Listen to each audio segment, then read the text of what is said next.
for this regular meeting of the Page County School Board.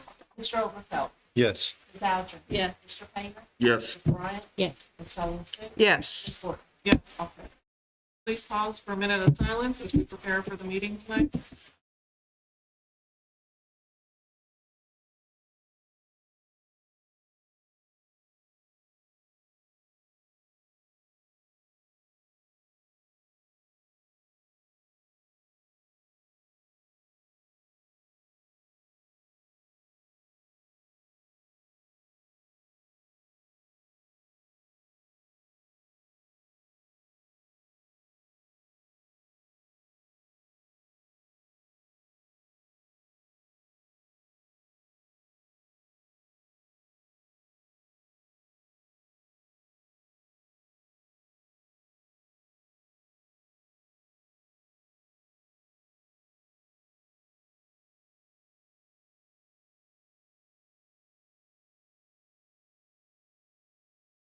For the Pledge of Allegiance.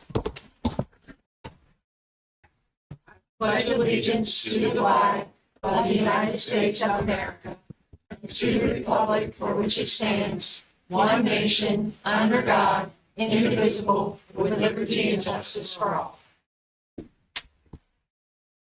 Dr. Fox, do you have any agenda changes or additions? I do not. Can I have a motion to approve the agenda? Make a motion to approve the agenda. I'll second. A motion by Ms. Alger and a second by Ms. Sullivan Smoot to approve the agenda. Ms. Alger. Yeah. Mr. Painter. Yes. Ms. Bryant. Yes. Mr. Overfelt. Yes. Ms. Sullivan Smith. Yes. Yes. Madam Chairman, I'd like to certify that personnel matters discussed in closed session meeting this evening, Section 2.2-3711A1. Second. We have a motion by Ms. Sullivan Smoot and a second by Ms. Alger to certify personnel matters discussed in closed session. Mr. Painter. Yes. Ms. Bryant. Yes. Mr. Overfelt. Yes. Ms. Alger. Yeah. Ms. Sullivan Smith. Yes. Ms. Gordon. Yes. No citizen comment? No citizen. I have a motion to approve the consent agenda. Make a motion that we approve the consent agenda. Second. We have a motion by Mr. Overfelt, a second by Ms. Alger to approve the consent agenda. Ms. Bryant. Yes. Mr. Overfelt. Yes. Ms. Alger. Yeah.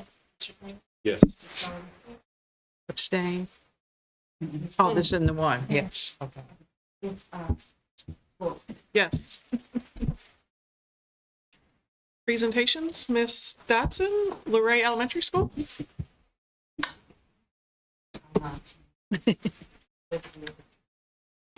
Hey, they were giving me trouble because it's a little bit long, but I talk really fast. Okay, so good evening, members of the board, Dr. Fox, Dr. Johnson, and Gabby. So thank you for allowing me to come tonight. I've got 3 topics that I'm going to speak with you on: academics, attendance, and community engagement and culture. The first one is academics, and we are basing this on our school improvement goal number 1 to increase the number of students with disabilities passing the English and Math SOL test to 75% by spring 2024. We've seen a steady climb in test scores over the past 2 years. We have teachers focusing on explicit instruction, the I do, we do, you do, and we're monitoring tier 2 and tier 3 students closely to provide target instruction and remediation. So how are we doing? If you take a look for all students, 21-22 to 22-23, you can see there has definitely been a rise in test scores for all students in Miller Elementary School. If you look at our student body, there's 534 students in Power School. 138 of those students have an IEP, which is about 25.8%. So I broke it down a little bit further, Mr. Painter, for you. We have 211 students that test. Out of those, 43 of them are students with disabilities, so about 20%. So I point this out because we've got special education and general education teachers that work together to meet the needs of the students. They plan the lessons sometimes together, sometimes apart, and then the SPED teacher works to individualize the plans for the students. They team teach, push in services, pull out services to help students to achieve those goals. So if you look at students with disability, how are we doing? You can see here that from 21-22 to 22-23, we had a drop in reading, but everything else did shoot up. I think sometimes you focus so much on those weak areas that you end up losing a little bit of ground. So we were pleased with that as well. We have some school-wide academic incentives, multiplication masters. I'm going to show my age, but when I was a kid, they would come to the principal or to a teacher, a trusted teacher, and talk, do their multiplication facts and get a sticker. Well, we kind of brought that back. But they get a certificate for a free McDonald's dessert when they do that, and their names are announced on the announcements. Our kindergarten math whiz kids can count to 100 by 1s, 5s, and 10s, count down from 20 and write their numbers from 1 to 100. They also receive certificates and get their pictures and names on the announcements. They love that. Our SGA 100 Point Club, we had 62 third graders, 19 fourth graders, and 45 fifth graders that gained 100 points or more between their fall and winter SGAs. So we honored them with a short assembly and certificates and invited their parents. We have Lexia Superstars. They get certificates. Their names are posted in the hallway. And we've just started our all-in tutoring about a month ago. We have 2 during the day tutors that give students small group or individualized instruction. And we have 14 after-school tutors that are working with students. We will also have an SOL pep rally in May before SOL testing, where we'll have a basketball game between staff and students. And last year's incentive was I Kissed a Pig. Not sure what this one's going to be. It'll be whatever they choose. So these are just some pictures of our math whiz kids. Go ahead. Our SGA fifth graders, 100 Point Clubs, fourth graders, third graders, different things happening in the classroom. We had some guest readers in Mrs. Plum's class for the kiddos, which they really enjoyed. You can go ahead, Linda. More guest readers for Mrs. Plum. Different STEM activities, some science experiments that they were doing here for fifth grade. More science experiments using tuning forks and waters to explore sound, creating serious circuits, and working with the spheros. Third grade did team building exercises with marshmallows and spaghetti, where they were learning to communicate and work together. Go ahead. And then even the littles got into it, making squares and triangles and stuff with their stuff. The ACSE grant has been a phenomenal addition to us. We've had a lot of teachers that do it. These are first graders using the Co and Go robot mouse to learn about password strength and why that's important. They had to guess what the combination was by the way the mouse moved, and the bigger the combination, the harder it was for them to guess what it was. So they learned that's why we need to have good passwords. They did a light hunt too as well. Library kit students are involved in the Virginia Reader's Choice, and they are developing that lifelong pleasure for reading. So we have that happening there. Go ahead. These are STEM activities. Third and fourth grade GT students rewrote Goldilocks and the Three Bears, picked their favorite character, dressed up their Dash robot, and then made it act in front of the green screen and recorded it. So. Ms. Knoll's fifth grade students studied the physics behind roller coasters, and they designed and created their paper theme roller coaster for that one. So, our next one is attendance. So, go ahead, Linda. School improvement goal number 2 was to increase opportunities for family engagement, to build that relationship with families in order to increase attendance and decrease chronic absenteeism. You're fine. You can go. That's fine. So at-risk students, we have a total of 534 students. Students at risk are those who are likely to fail or drop out of school due to absenteeism, grades, or behavior. So only 116 of our 534 students, or 22%, have no risk at all. So about 78% of our students have some risk. So I thought that was important to mention that as well. Go ahead. Chronically absent are students whose attendance is less than 90%. If you look in student analytics, it says that we have 19.8 chronically absent. That doesn't include, it includes pre-K, but they don't count. They're not counted in compulsory attendance because they're 4. It also includes our intensive needs SPED students, and a lot of those have chronic health conditions. So I took those out, and it looks a little bit better with 16.5%. So what are we doing? We are making daily phone calls to parents. We're having lots of attendance meetings. We're referring to Ms. Burton, the attendance coordinator. We're having some incentives, some grade level contest incentives where we, for the highest grade level percentage for attendance per quarter gets a pizza party, monthly attendance awards, perfect attendance certificates, and McDonald's coupons for perfect attendance and excellent attendance, missing only one day. And they get their names on the announcements as well. So is this working? Go ahead. If you look at our attendance from August to December, we had average percentage of students attending at 91.64%. From January to the present, we've upped that to 93.45. So something's working a little bit. I'm not sure what. All right, moving on to community engagement. We are creating a community of teamwork and positivity where all members feel valued and accepted. Got lots of partnerships going on. Go ahead. The Buddy Club with the Luray Middle School students have partnered with Ms. Dolphemeyer's first grade class, and they read to each other. We are expanding that to pre-K and kindergarten and other first grade classes as well.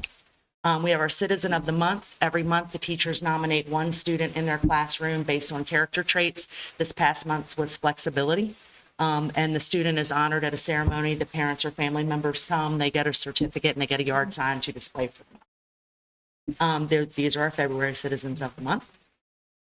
Each holiday season, Chief Cook and Luray Police Department have Santa and Rudolph directing traffic, and then they come to our building, and the kids come out in the hallway, and they walk down the hallway, and the kids get to see Santa and see Rudolph and touch him, and sometimes the principal dresses as Mrs. Claus, not in this case, but I did that year. I'm not in that picture. Anyway, the kids love it, and a lot of times it's the only holiday spirit we celebrate. So we really appreciate that, and this is just some pictures of that. Watchdogs was new this year. Dads of great students, so dads and father figures come and spend the day. They spend 60% of their time with their kiddo and then another 40% in a different classroom. And that way students can see the positive male role models. Yeah, that's what I'm trying to say. And build those relationships. And these are just some pictures of some of our watchdogs. We have a faculty snack cart, ignore the turkey hat. And that we had a family that donated lots of snacks and drinks, and once every couple of months, I will go around and with a snack cart and go to each teacher's room and say, good morning or good afternoon, have a snack, pick me up, here you go. This was the one at Thanksgiving turkey. All right. Trunk or treat, this year we partnered with LMS. We had all of our teachers, their teachers and staff members, NHS students from Luray High School. They all decorated their cars and joined in on the fun. Luray Middle had a haunted house in their basement, so parents were able to bring their kids for a nice fun night of trick or treating and fun before Halloween. So, and then there's just some pictures. It poured rain and it got really, really cold. It was kind of miserable, but the kids loved it. Family Thanksgiving. I don't have to explain that. They love that. We had tons and tons of parents that came to have Thanksgiving lunch with their kids. That's one of their favorite things to do. Our Christmas concert was kindergarten, first grade. Thank you to Luray High School for allowing us to use their facilities because we would have never fit them in Luray Elementary School. It was a packed house, definitely.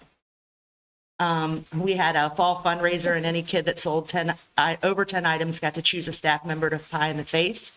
They really enjoyed that. We enjoyed that too, as they were rubbing the whipped cream in our nose. But it was a lot of fun. They like to see us in that light. Yeah. We're human then. So. Our community care closet is up and running. We've got all kinds of school supplies, clothing, coats, hats, gloves, shoes, socks, everything you can think of. We also partnered with LMS just last week to do a food drive for Beatles Blessing Box. That's our care closet. And then we collected over 1,000 items and donated to the Luray Middle for Beatles Blessing Box. We had a literacy glow party in the fall. Students and families came. We served dinner, and then they rotated through all kinds of glow literacy events. And every child that came received a goodie bag with a glow necklace and glow bracelet. And then these are some pictures of that event as well. And then finally, we will be having our spring carnival May 30th from 9 to 2. Last year, I know Ms. Gordon attended that with PACA. We are expanding that and including Luray Middle again this year. We plan on trying to get Pegasus to come and land so the kids can see lots of community people. We want to get some banks, some local businesses to come as well to make that bigger and better for the kiddos. They'll have popcorn, cotton candy, snow cones, face painting, all that good stuff. And teachers and students and chaperones can rotate through, enjoy some bounce houses and then some community. Our mission and vision of Luray Elementary School, we want to make sure that every child is loved, respected, and encouraged to develop to their fullest potential, whatever that is. And then just a thank you for letting me come tonight and tell you all of this, and a thank you to my wonderful faculty and staff in Central Education. That was very good. Did I cut that short enough? I don't know how Do you guys have any questions? I have a quick question about the kids that are at risk. Are they referred, I know the CCLC program has a wait list, but are any of them ever referred to the after-school program? Okay. Absolutely. Okay. And we are getting a TDT counselor too. That's Great. we've already referred from. That's big. Yeah, it's huge. For sure. Yeah, it's a big difference. And she's a graduate of Willoughby High School. That's awesome. So I saw 8 metrics. Very nice. Nice. I watched It's amazing, 78% at risk. some risk. Some risk. Yes. Some. Yes. Yeah. It's hard to recognize. So I had a church ask me if they want to donate a washer and dryer. Do you have any need for that? Let me check if you don't mind, because I think through the community schools grant, we pretty much covered every school. But let me check and we'll get back, because if we can't, are we good, Mr. Hopkins? We're good for the school, but let's talk offline. Okay. Okay, that'd be great. And they basically have budget money that they're just like, why are we keeping this? Oh, very good. Great presentation. Thank The announcements are cool. Yeah. I'll tell you a story. Their brother Beanie, Uh-huh. he's a graduate, and he was a little skinny guy. He played point guard for the basketball team. But in football, he played defensive tackle, who should be the biggest person. And he told me the reason he did it was because he'd get a lot more tackles to get his name on the PA system. I do a video every morning so the teachers can play it. So the kids are like, I saw you on TV. And so they think it's really cool when they see their name on TV. And The picture that Yeah. they made it. thank you. Thank you. Thank you. Dr. Carroll and Ms. Kine? Not letting her leave just yet. You'll see it a little bit later in our slide, but we do a Student of the Month celebration, and that came about because of Ms. Dodson's school. So I told her I was going to give her a little shout out today. And wanted to thank you, Dr. Thank you. So good evening. Thank you all for having us here. So obviously we are Springfield Elementary School. I am Dr. Martina Carroll. I'm the principal, and I'm Kathleen Kime. I'm the reading specialist, instructional coach, and library teacher. We work very closely as a team. She also does a lot with attendance, and so I felt it necessary for her to be here tonight because we are going to be talking a little bit about instructional items and attendance. So the first thing on our list is the STEM items. You heard in Ms. Dodson's presentation, she was talking about the grant, the technology grant. We have teachers, 5 teachers that are part of that grant as well, and we got an influx of a lot of different STEM items. One of the items are ovens. We have 2 convection ovens. And with that came 2 boxes of food cards. And the food cards are written in both English and Spanish, which is coming in handy because we do have a Spanish-speaking student with us currently. We did a presentation when we got the STEM items because we wanted everybody to be able to participate with this and be able to use it in their classrooms. So we gave them some ideas. The ovens are great for math if we're doing measurements. Writing, they can write recipes, or even for language arts, they can do author's purpose or following directions. We have this little girl here, she's eating one of the pizzas. They did a kind of how-to lesson, so they learned how to make a pizza. We do have an alternative education program upstairs, and we have the most amazing people that work up there. And we have a little boy who doesn't really get to celebrate anything. And so for his birthday, she was working on writing birthday invitations for him. And she bought pizzas, square pizzas, and he was able to invite some of his friends up to the program. And then they worked on a fractions unit without him even knowing that they were working on fractions. So they were talking about, you know, we have 4 friends here, and if we cut it like this, who gets more? And so they were doing a lot with fractions. So we have been using the ovens for all different kind of core content areas. The STEM part.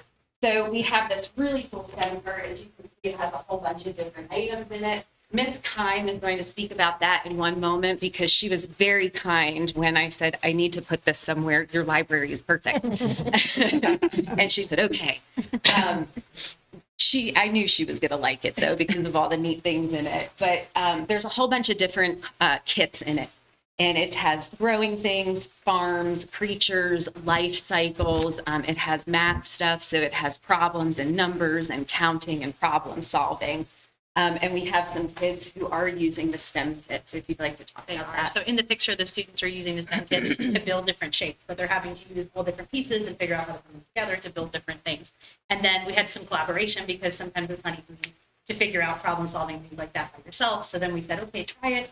And if you can't do it by yourself, then let's buddy up and see if we can find with a buddy and work together. The STEM part, like she said, was housed in the library, voluntold. But the other day it was very And she funny loved it. because we have a worm farm in the library. You'll and see we that in a were minute. Messing with the worms, and I was like, I don't think these are eggs for worms. I think they're eggs for something else. And the kids were like, I can't see them. I can't see them. I was like, you know what? In that STEM part, my glasses, and everyone was able to look at the worms that are actually they're mites. And so we're working on getting rid of them in our worm farm. But it was funny because I kind of grinned when she gave it to me, but then I was like, you know what? I know what's we can use this. So I always have a method to my madness. they have come in handy, and especially in recent years, our science labs have shuffled and things like that. And so having a place where the teachers can go and get the materials that they need easily, they're all boxed up. They say what they are. They return it back when they're done with it. It works. The art cart. So we got an art cart along with the STEM items, which has been so, bless you. Thank you. Which has been so super helpful because the teachers, it's housed in the art room. Again, kind of voluntold, but she liked the idea. But the art cart has, as you can see, it has construction paper, watercolors, all different markers, paint, glue sticks. A lot of teachers have been utilizing this for projects that they do in the classroom. And the nice thing is a lot of the times our teachers are purchasing these things with their own money. And so we got a cart full of items that teachers are able to use. We have a checkout system, or they can just go in and grab what they need and then bring whatever back. Some of the things that we were talking about, the maps of Virginia. So fourth grade, Mr. Morrison every year does a map of Virginia and uses watercolors to show the different regions. That's been helpful.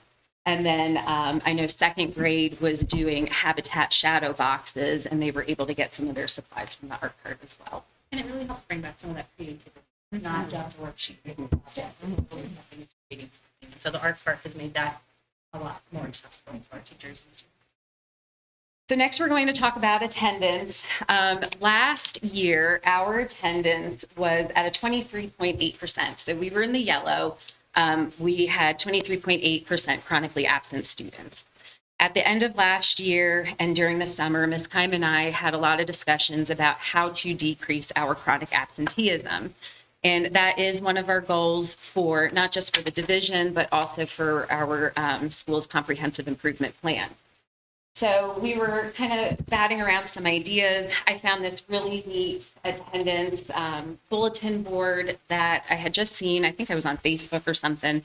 I sent Ms. Kime the picture and I said, hey, do you think this is something we can do? And she, as always, went above and beyond my expectations. So this attendance bulletin board, and she'll speak about the data piece in a little bit and how she kind of gathers all that information. But that is right in the middle of our hallway. I know that Ms. Bryant and Mr. Erbfeld, and actually Ms. Alger, you all have seen it in the middle of our hallway. Our personal school-wide goal was to have at least 95% of attendance weekly. And we set it at 95% because that will give, and you'll see that in the next slide, but that gives students an opportunity to miss 0 to 1 day of school a month. Any more than that, that'll make them miss 2 or more, and then we've got chronically absent students again. So we set that bar, go back. We set that bar at 95%. We update this, Ms. Kime updates this weekly. She pulls the data and we talk about it. And one nice thing that she added was she gives me a sheet weekly, and I announce over the announcement who is in first, second, and third place, winning weekly attendance. And the neat thing is, they don't win anything. They just hear their grade level called on the announcements. And I was walking down the hallway, and there were three students at the water fountain. And I overheard them talking the one day as the one student was taking too long to drink. And they were like, can you believe that grade is in the lead? And they were like, we got to tell our friends to come to school. And I was like, that's right. I think you've been drinking long enough. Let's go. Like, get back to class. It's also brought about some interesting conversations with our fifth graders because we only have one pre-K class, so there are less students. And so they're like, well, pre-K is always first because there are less kids. So it's brought some interesting conversations. Do you want to talk a little bit about like the... Sure. So as you can see, we're doing it by month. So at the end of each month, I'm putting up there what our monthly one is. And then the lower ones with grade levels, those are each week. So those are updated each week. You'll see there's little first, second, third place ribbons.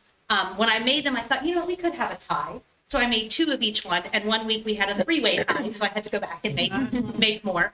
But it's great that it's in the hallway. It's great that the kids see it. We talk about it. It's there for them. And it's also really brought about some good conversations, like when grade levels drop. When they're saying, well, how did we get into 80%? Like, we've been 90 every single week. How did this happen? So it's been a good conversation piece to kind of let the kids know, like, that attendance does matter, that it is important that you come, And one of the things that Ms. Keim did at the beginning of this year is she took some time out of her library lessons to discuss with kids why it's important to come to school. She talked about like, well, if you have a doctor's appointment in the afternoon, tell your parents that you want to be here in the mornings. And we've actually had students that the little girl had an orthodontist appointment and she told me, she said, Dr. Carroll, I told my mom I have to be here at school. And then she was like, even if it's 5 minutes, I need to be here at school. And I said, that's right. You were right. And so she actually stayed half the day, went to her orthodontist appointment, and then actually came back to school. And with the older students during that beginning piece at the beginning of the year, and we talked about this with the parents at literacy night as well, how, 20 days in kindergarten, 20 days in first grade, 20 days in second grade, 20 days in third grade. By the time you get to fourth grade, you're almost at half a year or more. And I think that was eye-opening. I know for the kids when they started thinking about, the build, and for some of our parents, when I said, by the time they get to ninth grade, they've lost more than a year and a half of instruction. And that, it does add up very quickly. And so that was a good point to make with parents and with the children. Like, we didn't talk about it with the kindergartners because they're not there, right?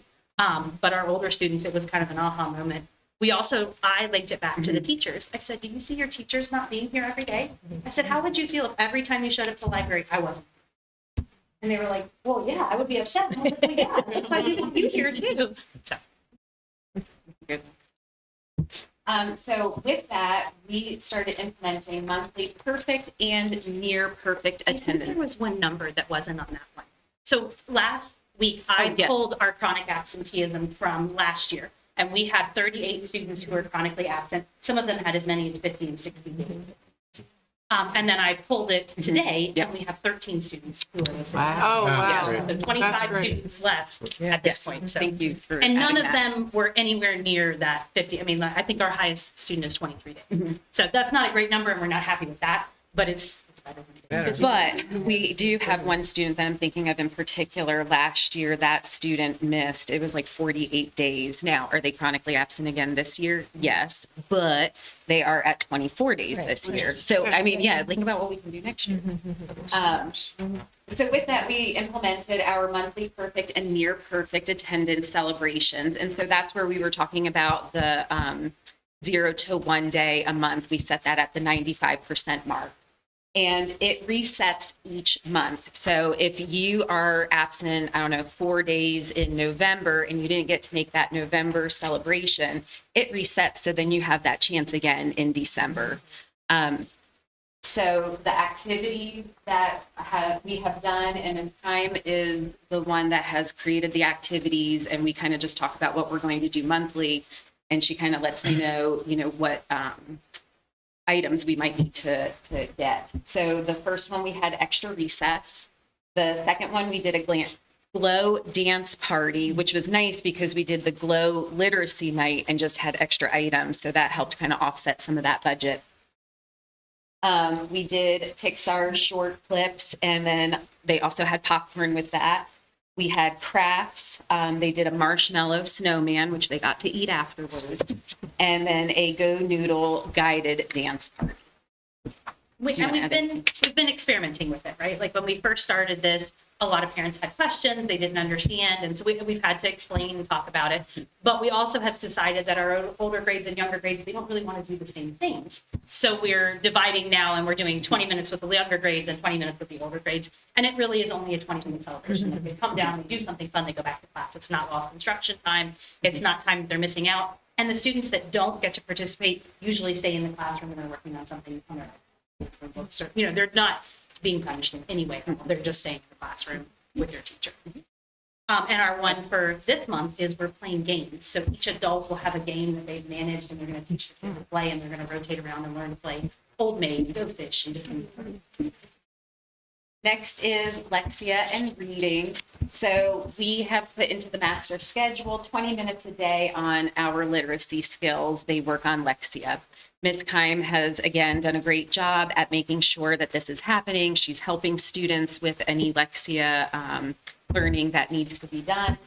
They do get weekly rewards for achieving those goals. Ms. Keim will talk about that in a moment. But there is a school-wide competition, and if they fill up this entire board, and that bulletin board is in our cafeteria, then they get to water balloon Ms. Keim. And so I am egging on those kids because I want to throw a water balloon at her too. Too general. So Lexia is an online program that we use that was designed by Rosetta Stone. It has literacy, all of the literacy components that the students need. It alerts myself and the classroom teacher if the student has struggled. If they've tried 2 times and didn't get it, it sends us a red apple, and we know that's a child that we need to check in on. We've also been teaching the kids, if that red apple pops up, bring us the Chromebook or the iPad and let us help you in that moment.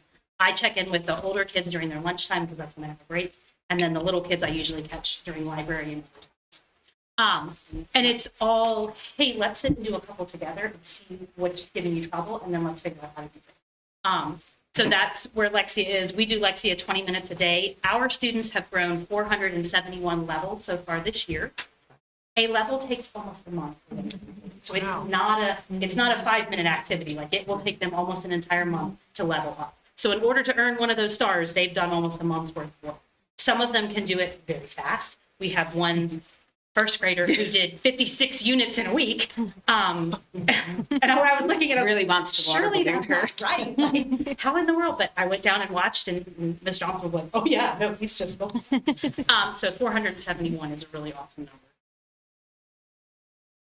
So the next thing we're going to talk about is our typing program. So we are a smaller school, and we were looking at our encore schedules, and we knew that the new IRW, or the Integrated Reading and Writing Assessment, was coming down the pike for our 5th graders, and a lot of our students just kind of hunt and peck.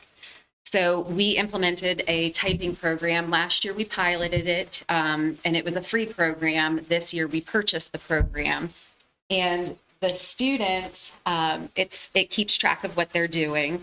We start it in 1st grade, and obviously we work all the way up to 5th grade. And it's really just going to help those students learn the keyboard, learn how to type, learn the mechanisms. But then in 4th and 5th grade, and I'm sorry, this is one of our encore rotations. And then in 4th and 5th grade, they have been working on composing essays. So the Martin Luther King Jr. essays that we did were all composed during that typing time. And so we're just trying to think ahead.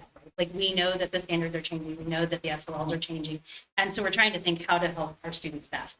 The hunting and pecking, I can't imagine typing a 5-paragraph essay, hunting for words. And that's where this came about, where I was like, hey, these kids, and some of our 3rd and 2nd graders have never been on a desktop. They've always used a tablet, or they've used a Chromebook, with a mouse, without a mouse. And so putting them at a desktop was something that was new for them. And we noticed a lot of them that struggled with being able to use the mouse. They didn't have that hand-eye coordination yet. And so it has been wonderful for many different levels, but it has also started teaching some of those typing skills that they're going to need in order to compose. The shift to typing essays in 4th and 5th grade comes from, we know that nowadays, you're going to compose in a computer. You're not going to do a pre-write and then a rough draft and then edit it and then go back and type all of that. That's not how anything works today. You don't compose an email on paper and then go back to your computer to type it. So we just kind of wanted to start getting the kids ready for that and seeing it come. So they do their pre-write with me in the library on a Monday or Wednesday, depending on what day I have them for library. And then during their typing time, they take the pre-write that they've already done in the composition, and then it's sent back to me, and I grade it for the teacher. And it's not. So we've done that with 4th and 5th grade. I kind of started it with 3rd, but their skills are not quite. So there's a lot of teacher collaboration that goes in on it as well. Community engagement. So that is another one of our goals in our comprehensive school improvement plan, is to increase community engagement. We have a fall carnival. This year was our 2nd annual fall carnival. The first one last year was great. We had a really good turnout. And then this year we actually had a little bit more of a turnout. This year we had a bounce house. Last year we created a haunted house in the basement. And we just try to do different things each year. So that way it's a little bit different and doesn't get boring. And then at the end, the students get to do a little costume parade before they do trunk or treating. Our Thanksgiving luncheon is always a huge hit. I remember when I started last year, Miss Kime said to me, "Oh, just wait." And I was like, okay. And I was like, wow, this is overwhelming. Like, there is a lot of people that come out. I mean, there's only a small picture here. But if you scroll through Facebook, I mean, I feel like we had, what did we say? 95% of our, yeah. 95% of our families showed up. Yeah. And then this picture is one of our fall carnival crafts that we did. Coming up in April 18th, we are going to have breakfast with someone grand. It doesn't have to be a grandparent. We also have fathers, mothers, aunts, uncles. Anyone is invited to have breakfast with their child. Central office has been great about coming down and visiting as well. And I'm going to talk about the Rileyville Rurtons in a second, but they have also filled out all the paperwork so that they can send people. So if we have a student who doesn't have someone, then that student does have somebody to sit with. We are also going to do our first annual bingo. So come on out, put it down. April 12th, we're going to have raffles from 5:30 to 7:30.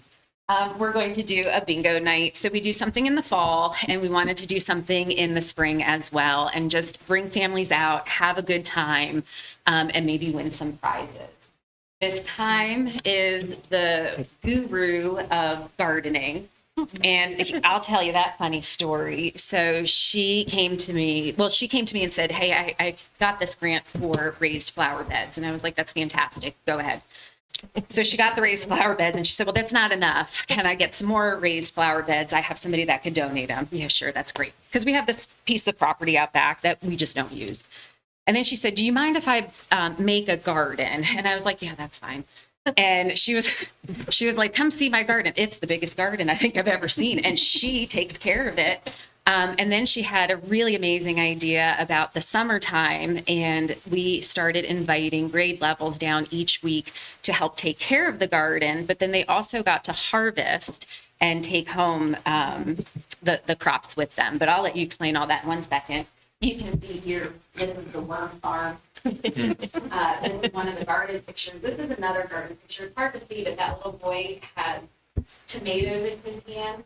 And with those tomatoes, for literacy night, we made pizza, and the sauce is from the tomatoes from this time. And we actually had enough sauce to make pizza for the entire school for the following Wednesday. So we had quite a harvest. And then we have recently started a very strong partnership with the Rileyville Rurtons.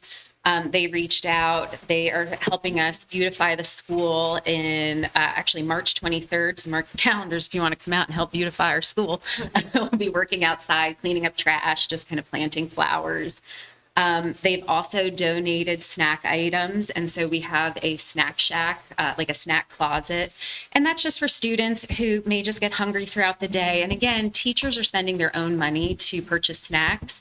And now they have a place where they can go get a snack if we have a hungry child.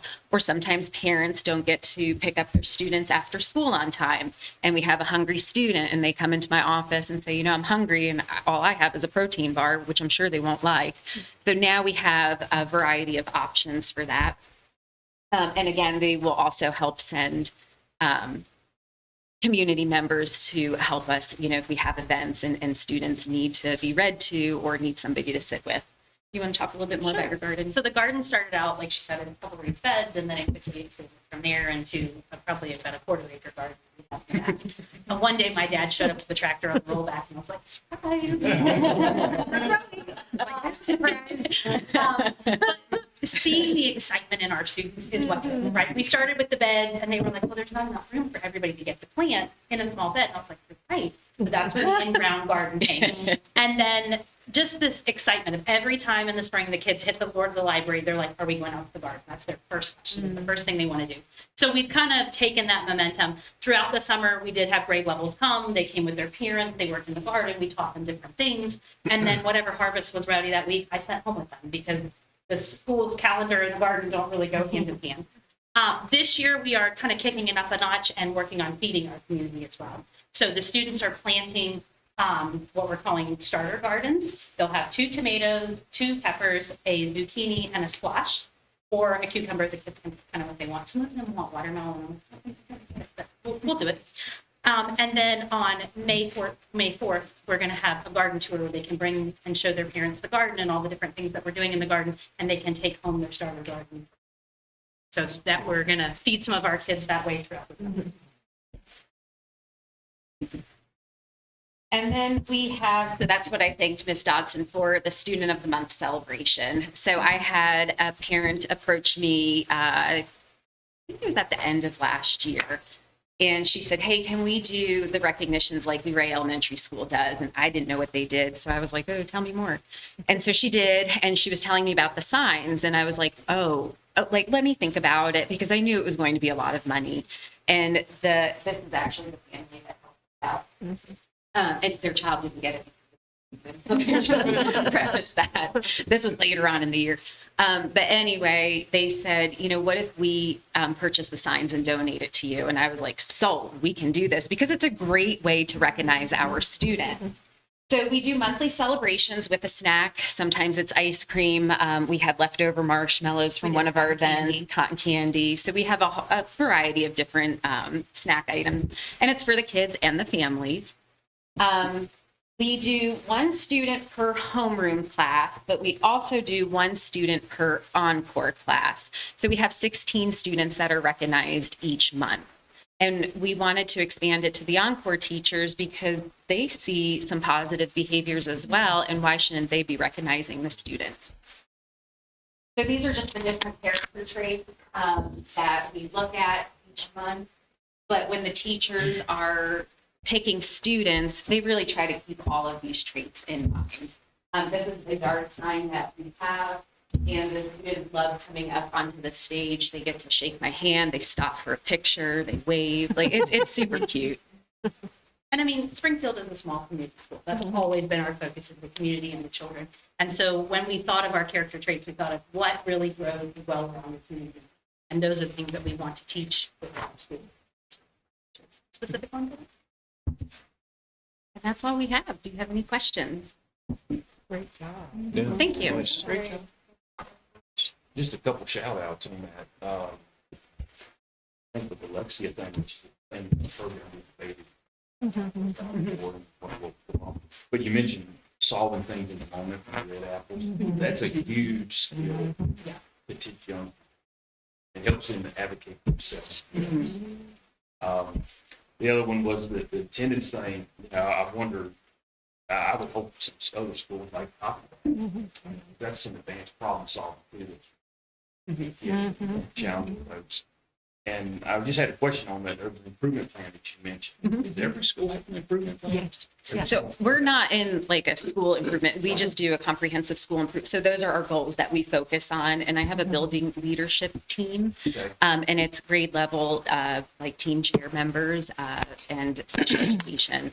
And we meet monthly to discuss what the goals are, how we're doing towards those goals, if anything needs to be changed, what needs to be changed. And then they take that information and disseminate it amongst their team members. Yeah. Have we always had those? Yeah, yes. I mean, really, since the days of accountability, Yeah. the state says each school should have what they call a continuous school improvement plan. Okay. And oftentimes it's based on data, like SOL data that they get. So she probably has some academic goals in there in addition to like the attendance. Yeah. We're going to talk a little bit more about that kind of thing later too. And I think what's illustrated with you two working together, first off, great leadership, allowing her to do those things, right? Because Thank you for doing that. yeah. Thanks for doing all that you do. Yeah. So it's just good. It's a good report. Thank you. And I'll add, thank you guys for mopping the floors. Yes. Yes. Yeah. Thank you all very much. Thank you. Thank you. Great job. Have a good night. Me too.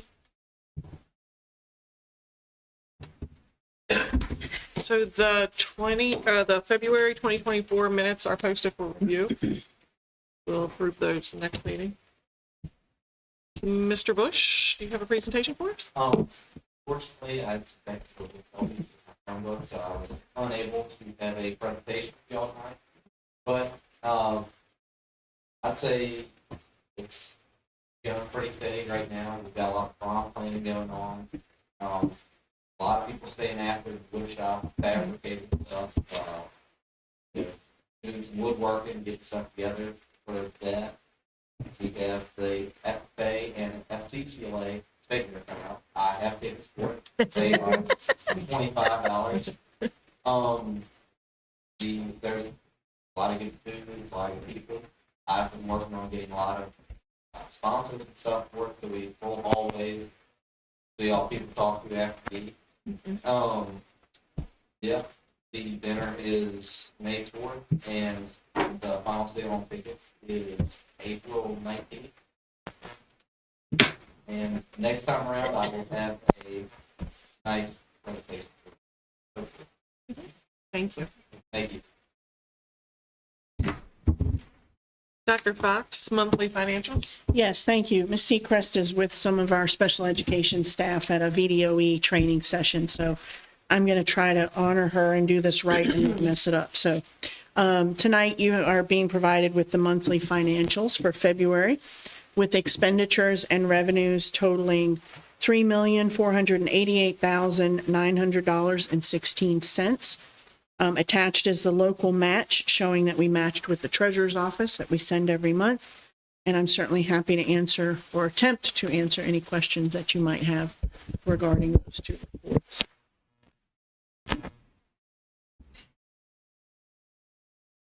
Thank you, Dr. Fox. Dr. Johnson, Mr. Bell, Human Resources and Business Operations update. Yes, good evening, members of the school board.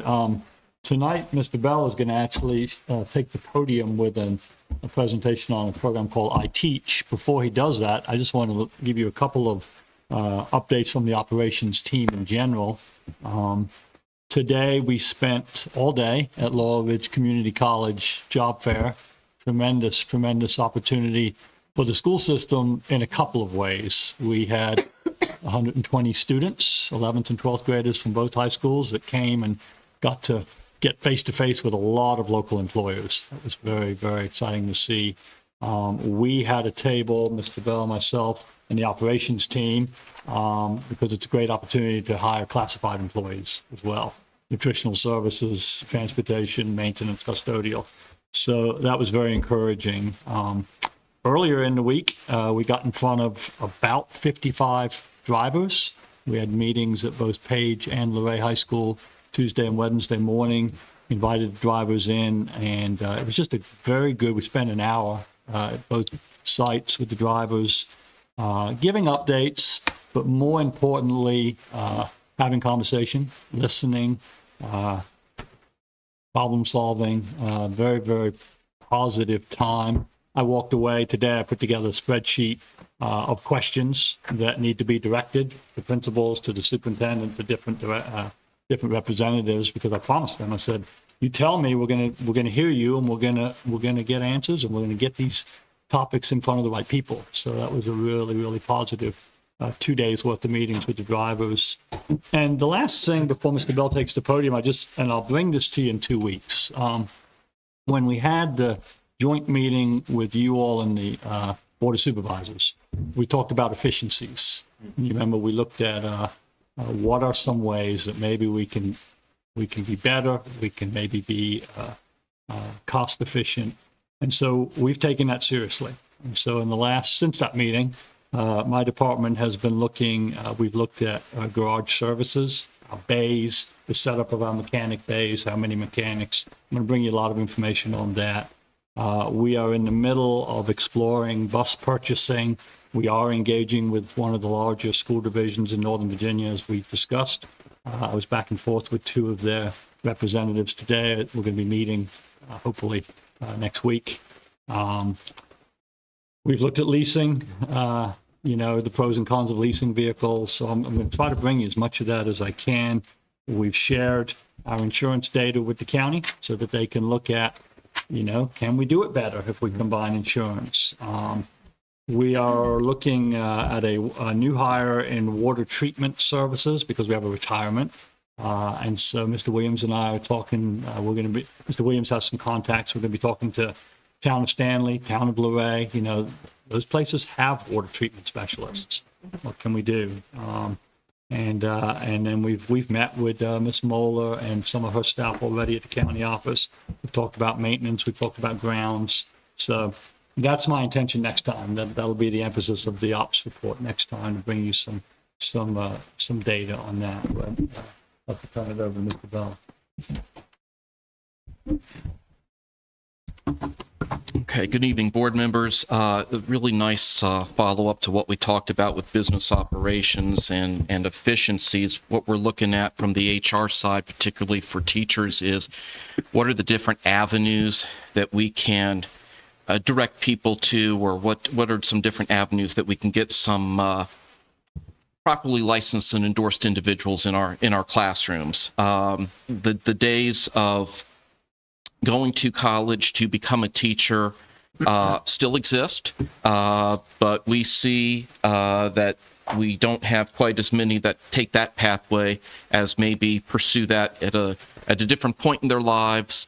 And there are just so many options compared to even 10 years ago. And this is one option that was presented to us actually about a year or so ago when they first came into Virginia after being approved by the VDOE, but they were only working with about 2 or 3 divisions, and we were all kind of, well, we don't know, let's see what's going on. Well, now they're with about 58 divisions, and it's a really unique, it's a unique opportunity that we're taking some serious looks at. What this slide shows is the House bill that actually provides for something like this to happen, and it's a process for what they call an alternate or alternative route to licensure. So it's not a college program. You're not going through a college and you're not getting college credits.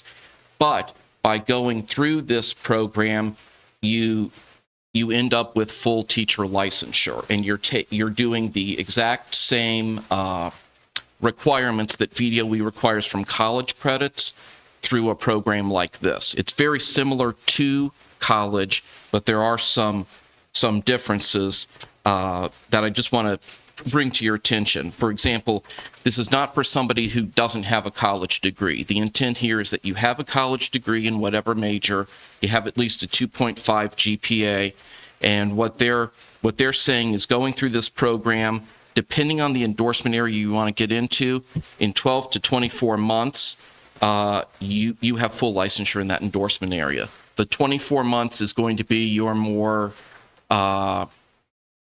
intensive programs like elementary education, which is a very difficult endorsement area to get provisional in and then move to full licensure if you didn't do that in college, and then also special education. Your secondary endorsement areas, math and sciences, those are about 12 months. It's 100% online. It is self-paced. I know one of the questions that we had is, what is the quality of the instructors that are part of this, because it's different from college.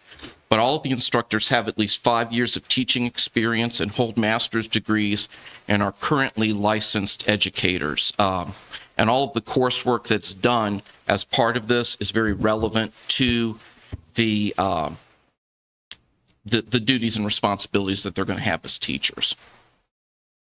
The cost to us as a school division, if we partner with them, is zero. There's no cost to us The cost is on the candidate. It's $250 for them to enroll. They don't have to pay anything else through the program until they are offered a teaching contract, and that's at the point where they have a provisional license. Then it's $2,800, so they're sort of paying on the back end for everything that they've got, but they spread it out over 10 months, so it's $280 a month after they're on a regular teaching contract. So they're trying to make this cost effective for these candidates. The available certification areas, it's a lot on here. For us, we're thinking elementary and special ed as two of our really areas of critical needs, but there's all the middle school areas, almost all of the secondary areas. Your career and technical ed is where it's more challenging to do, but there is like family and consumer sciences and tech ed as well, and as well as music and PE. So there's a lot of options for someone who has decided, I've got a college degree, but I want to get into teaching. This is an option to pursue. This next slide, this is actually the kind of the two pathways. If you already have a provisional license, you can work through this program, and there's a whole process to how that works. That's on the right-hand side. On the left-hand side is before you've even gotten a provisional, you can start into this program. You're not on a teacher contract with a school division. You're starting this program, and it's sort of step-by-step what they want you to do with that. So I thought that was a very, very interesting thing to show you all and for you all to be able to look at. The final year, after they've completed all of this, the final year is I'm trying to think of the word that they use. It's a supervised classroom experience, which is very similar to what we do when we have a provisionally licensed teacher come in. Their first successful year of teaching counts like their student teaching. And that's what this program is doing. The difference is they're still in the program at that time with a teaching contract, and they're teaching in the classroom. What we're doing is a division. Dollar-wise, it's not costing us anything, but the field supervision is what we're doing.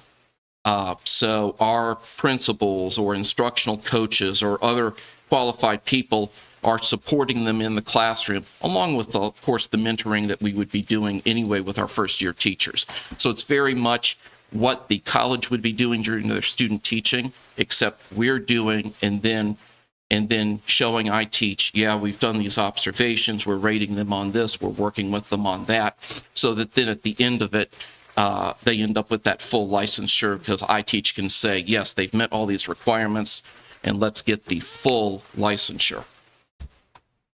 What this slide has is what you're looking at if you want to be an elementary school teacher. And this is one of the things that really, in speaking with them, I want to emphasize this. Elementary, as I said before, is one of the most difficult programs to get a provisional and full license in if you didn't go to college to become an elementary school teacher. What they're doing, I heard it, and then I had to email her back because I wanted to make sure that I heard this correctly.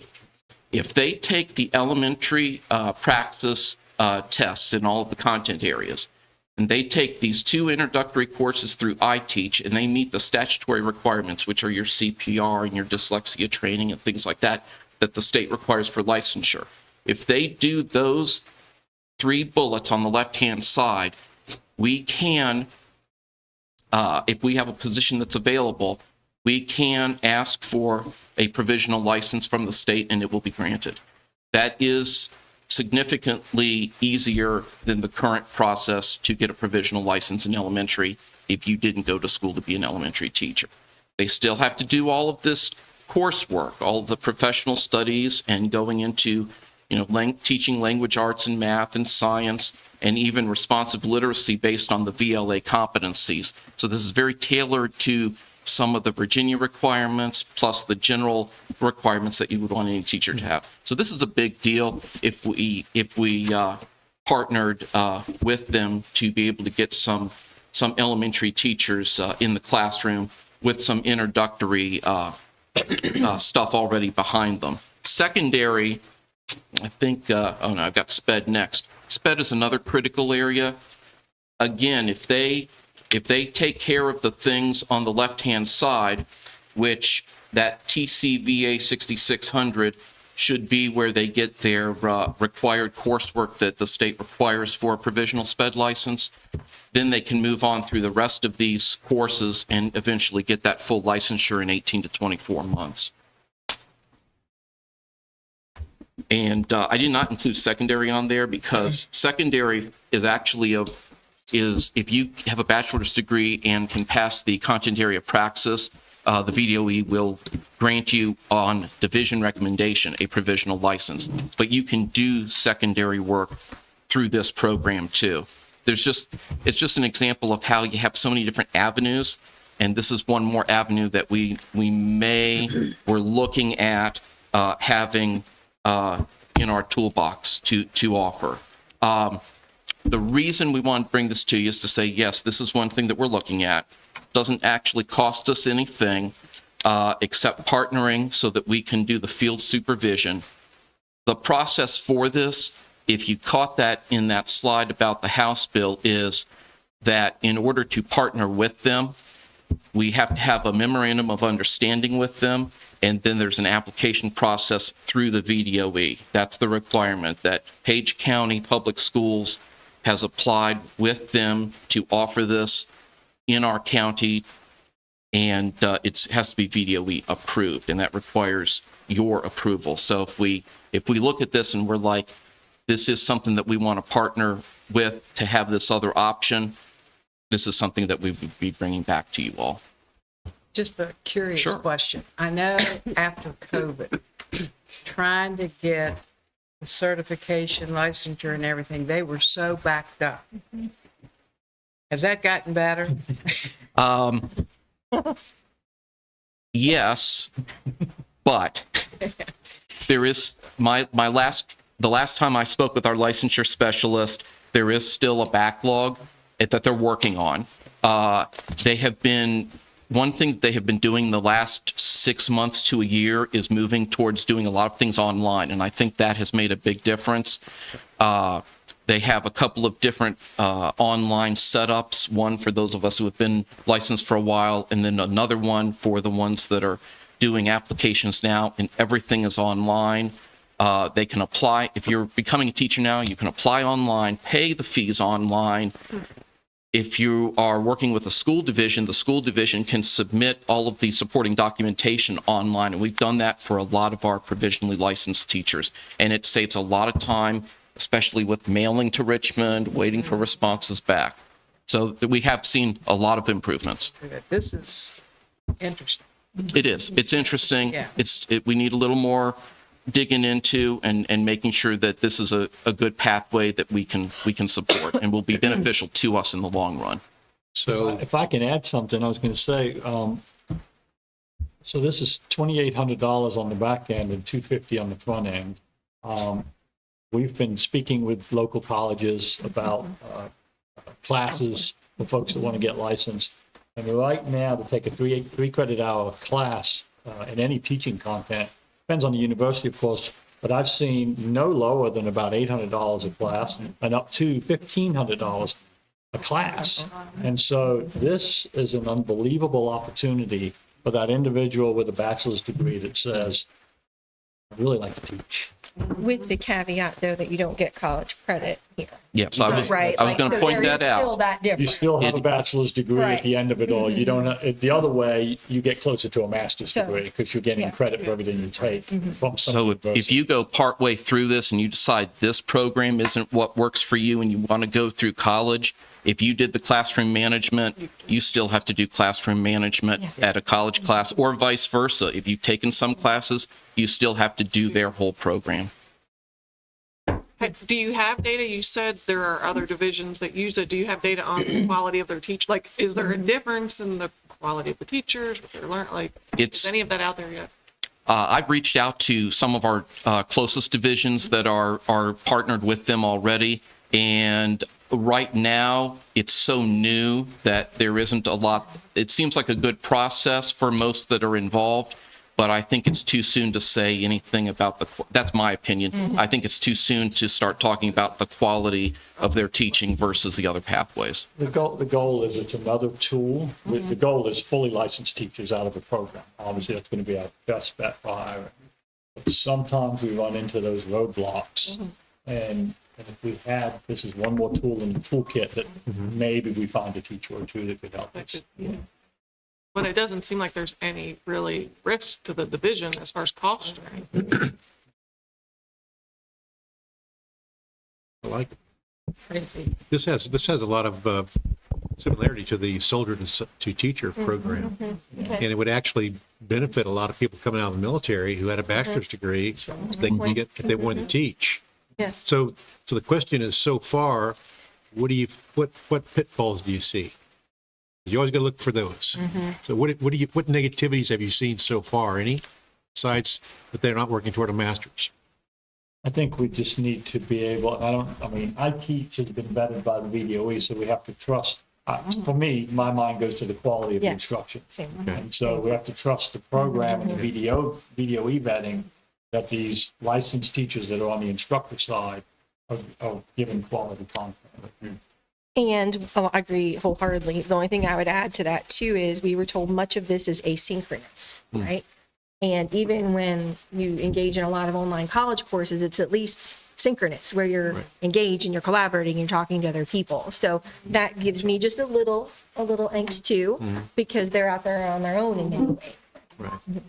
So this program isn't for everybody, but for those who are independent in their work and can be focused on it, it's an option. But good initiative, I think. Yeah. And it's a great tool to have. Yeah.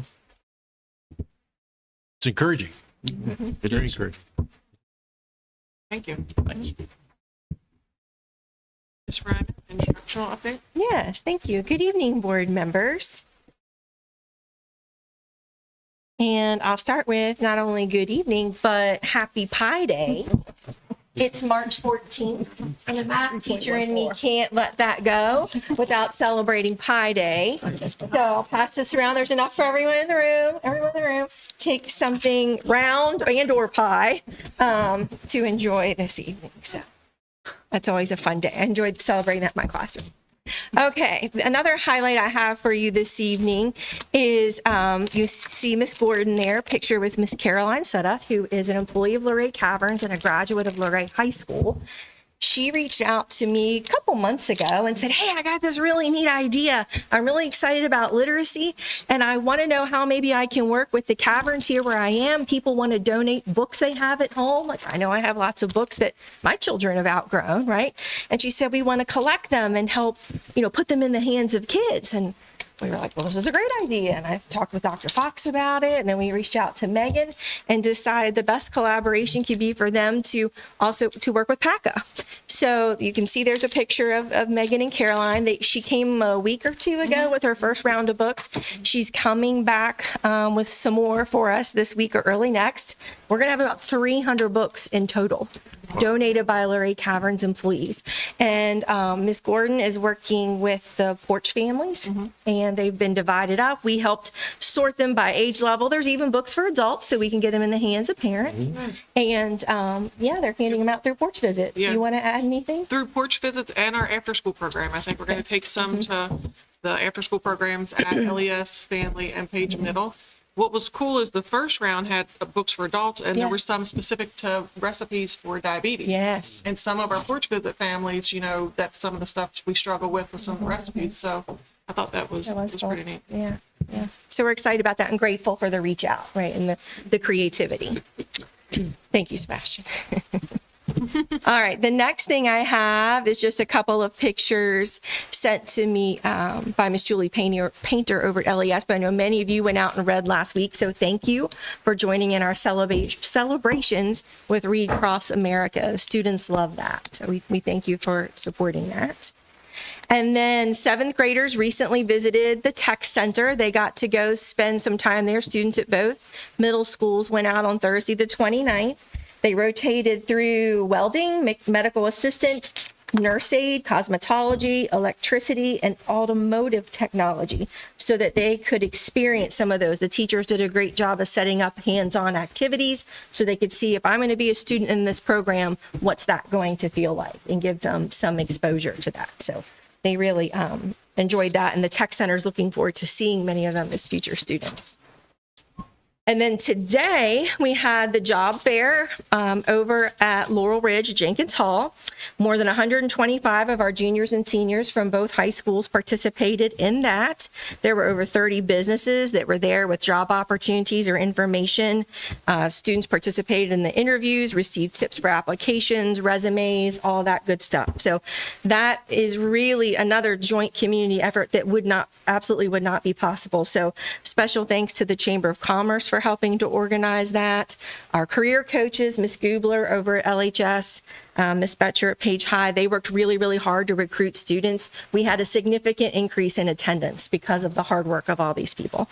Mr. Pitts, our supervisor of CTE and for workforce readiness, he really put a lot into organizing, promoting, and collaborating with the agencies to get that done. And of course, Laurel Ridge, we appreciate them hosting us. So that was a great event. Is it possible to get a list of the companies that were there? Sure, I can get that. It'd be interesting to see. Sure thing. And also, there was I remember, I tried to make it, but I was on the way back from my road trip. But I understand that there was a GED seminar or some information available. I think that would be good to have as well, because we run into some people in the community that are looking to get their GED, and it'd be kind of nice to have that in our hip pocket. Sure. Let me make a note real quick. Thank you. I'll get that for you. Happy to. There were companies like Middleburger and a lot of. A lot of variety. Yeah. That's good. Military representatives. That's how we keep kids in the county. That's right.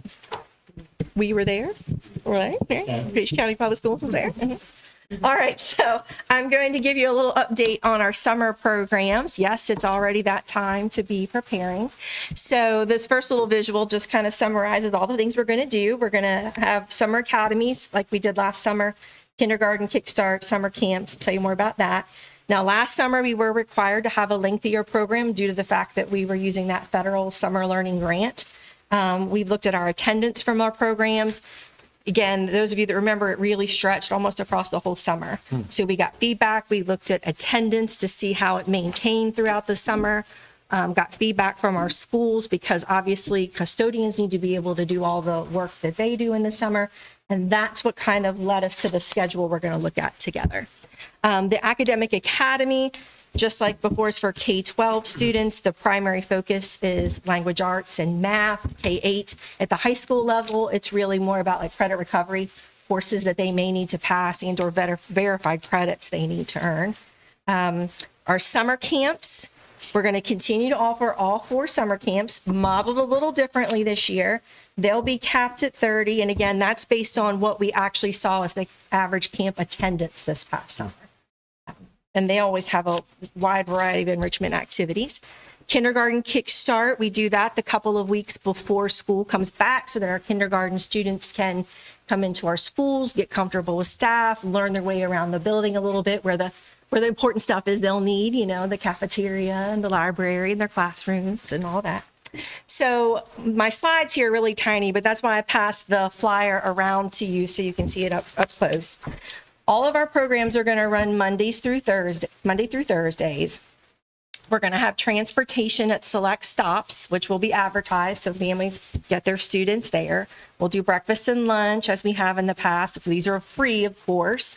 The one little note is that June 19th is a division holiday. So you'll notice that there's really kind of 2 main 2-week time periods with 4th of July week in the middle where there isn't going to be anything. That's like a break. So at the end of the school year comes, we have a week off. Everybody gets to take a deep breath. And then we kick back into our first round of programming. That's 2 weeks, 7 days in length because of that one holiday there in June. Get the July 4th week, and then we'll come back for another 8 days. So we're going to have the elementary programs offered at Luray Elementary and Shenandoah. So depending on wherever you live, you can go to either one of those. Middle schools will use both of those as well. Same for the high schools. And then the camps this year, in order to work again within our time frame and based on our feedback and data, we're going to have 2 camps running parallel. So one at each high school, the first session, if you will, and then one at each high school during the second session. And then we'll have a couple of weeks where everything's kind of quiet in that regard, although we do have CCLC camps running during the summer. We've got Bregs that we have some students that go over to Shenandoah County for. So there's always these other little outlying events. And then kindergarten kickstart will be 2 weeks right before about when our new teachers report for back to school. I know, right? So again, busy, lots of great things happening. We appreciate our teachers and staff that are always willing to commit to serving kids during this time, because we know everybody likes some summer, needs it. They need that chance to rejuvenate for the year, but this is in a very important time still for many of our students. What questions do you have about this part before I go over anything else? So the funding on this school program, how does that work? So, Go ahead. No, you go. so the first part of it, the first part of the summer, we're going to close out with remaining grant, federal grant. We're going to use as much of that to cover up to June 30th. After that, there is some state funding that comes forward and a little bit of local funding. So as we move to next summer, all of the funding becomes state or local. Yeah.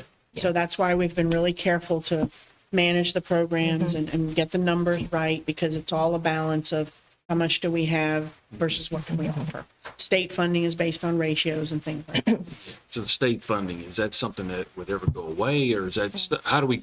I hope not. No, I mean, it's wonder been how we're pretty stable. communicating to our representatives, like, this is a great, I hate to lose it. Yeah, it's been pretty stable. I don't think they've messed with it recently. So I think it wouldn't hurt to mention it, though, when we do get in front of them next year. Right. Because if we don't have that funding, then again, we've got to go to the Board of Supervisors, or something else has to give to have that funding for it. So We do provide data at the end of every year. We do provide data of what our attendance was like at summer programs, and that helps then show that there's a need to continue to have funds allocated for it. Do we ever match or measure the progress that a student who does this summer program with a student who doesn't do the program? We can, and the schools really are the ones that look at that the closest, because they know who came. And, we also, if there's a student that may be eligible for or be considered for retention, Right. this is a great opportunity to capture some of that. If there's a student that has missed a lot of days, like a couple of the examples you heard the principal share, if they get them there, and they can see the difference. It'd be neat to see, I was following right where he was going, like how 1 year you attended, how did the next year end for you? Right. yeah, there's some pre and post that they do when the child walks in the door to when they walk out. That would help us too from a funding perspective when we go and if we have to go and ask for money, that this is what helps. So we can show the progress. Sure. And we'll keep our eyes out. Sometimes there are grants for summer programming, so we'll keep our eyes out, because the more, having the camps was an extension. Yeah. It's been great that we're able to keep it right now, but it's a fine balance between the academic and the grants now that we're moving to less grant money. So, so we're going to try to keep that and move it forward. But if we see grants, we'll definitely apply for them so that we can continue to expand those programs. All right, well, I'm going to move along past summer school. This is kind of a totally shifting topic in some ways, and a complex one. So you had heard recently, and there had been a press release a few weeks back from the governor about Virginia schools that have been identified for federal accountability. So I wanted to give you some information about that. Little disclaimer, it is challenging. It's pretty rich and deep, so I've tried to think of the best way to help communicate it to you, to help understanding. So I'm going to do a little history. Oh no, please go back there for a second. Sorry. Thank you. Okay, so because these terms will sound familiar to you, right? There was a day you probably remember hearing about No Child Left Behind. And that was a few administrations ago federally. You would hear lots of conversations as we want all of our students to be successful. We're going to look at equity. We want to make sure students from all races and ethnicity are served well and that they're successful. That transitioned over time into what's now called ESSA, Every Student Succeeds Act. And that's still in place. And all states have to submit an ESSA plan that say, this is how Virginia, the Commonwealth of Virginia, is going to meet the needs that ESSA calls for. Okay, so that's the big umbrella. Historically, go ahead, thank you. Okay, so I actually want to take a step back in time too, because context is incredibly important to this whole story and to get to where we are at this point. So those federal accountability has been in place for quite some time. When the pandemic hit and schools closed everywhere, federal accountability was waived for a couple of years for obvious reasons, right? And this slide showing you a little bit of history with Page County as a reminder of kind of where we were instructionally as a school division during that time. So March of 2020, almost 4 years ago exactly to this week, schools closed and there was no more instruction through the rest of that school year for us. The next year, we had some continued substantial disruptions to schools. Some schools were here 2 days a week. Others remained fully remote during that entire year. We were in the process of getting one-to-one. We're so used to kids having a Chromebook in their hand now that we kind of forget that wasn't always the case. So that's where we were at that time too, getting a learning management system, Schoology going. Teachers had to learn how to use it and how to help families do that. So much instruction at that time was still occurring in paper packets. 21-22, students returned full-time. Continued closures here and there, though. There were classrooms that needed to close, school that needed to close. So last year was really the first full-time in-person year since March of 2020. And you saw a little bit and hints of that still in some of the data that was shared with you earlier by our principals. And that's what we're going to, it plays right into what we're going to talk about here. Okay, so like I said, federal accountability was waived for those 2 years that you can see there. That's an important piece of information. The other really significant piece of information is you hear us talk a lot about state accreditation and the green, the yellow, the reds, right? Where we play and what the benchmark goals are within each academic category or for chronic absenteeism. Well, those rules, if you will, the way that's decided are different at the federal level. It is not apples to apples. So some of the things that, for example, it's called recovery. When we have a student who, let's say as a fourth grader, did not pass their math SOL test, right? You give them retests, maybe they still didn't pass. When they come back in fifth grade or in the summer, we know that. We're working with them to help get better at those skills. When they take the fifth grade test, if those remedial services have been provided, we can say that student got recovery services. And then if they do pass the fifth grade SOL test, it's kind of like if the state goes, oh, yay, there's a little like extra bonus points, right? Federal accountability doesn't do that. You don't get that little bump, my word, not theirs, right? So there's all other little nuances like that that are not the same. So that's important. So to realize we're not, one's playing football, the other one's playing soccer. Okay. All right. So and on top of this, the most recent information that we have related to growth in the systems that we go to see, okay, how are they going to make these decisions this year? That most recent document is from 2022. So it's kind of like this has been sitting over here for a little bit. We've been focusing on Virginia accreditation. Generally, federal accountability is also determined in the fall. When we get those accreditation ratings for our schools, in short order, typically comes the federal, but we didn't get that till a couple weeks ago this year. Also, 50% of Virginia divisions had one or more schools identified. That is significantly higher than it has been in the past. I was talking to a colleague today that actually is a former DOE staffer and said, you know, it wasn't unusual for 4 or 5 schools, not 4 or 5, that's maybe a little, but a few schools to be picked up and added to the federal accountability list. This has been significant this year. So all in all, this year, new schools were identified only for what's called targeted support and improvement.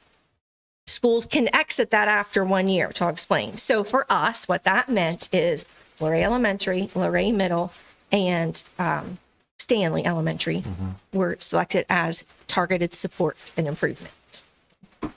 Page Middle has been in federal accountability and is staying there because they're in a 3-year cycle. That's why they're there. Okay.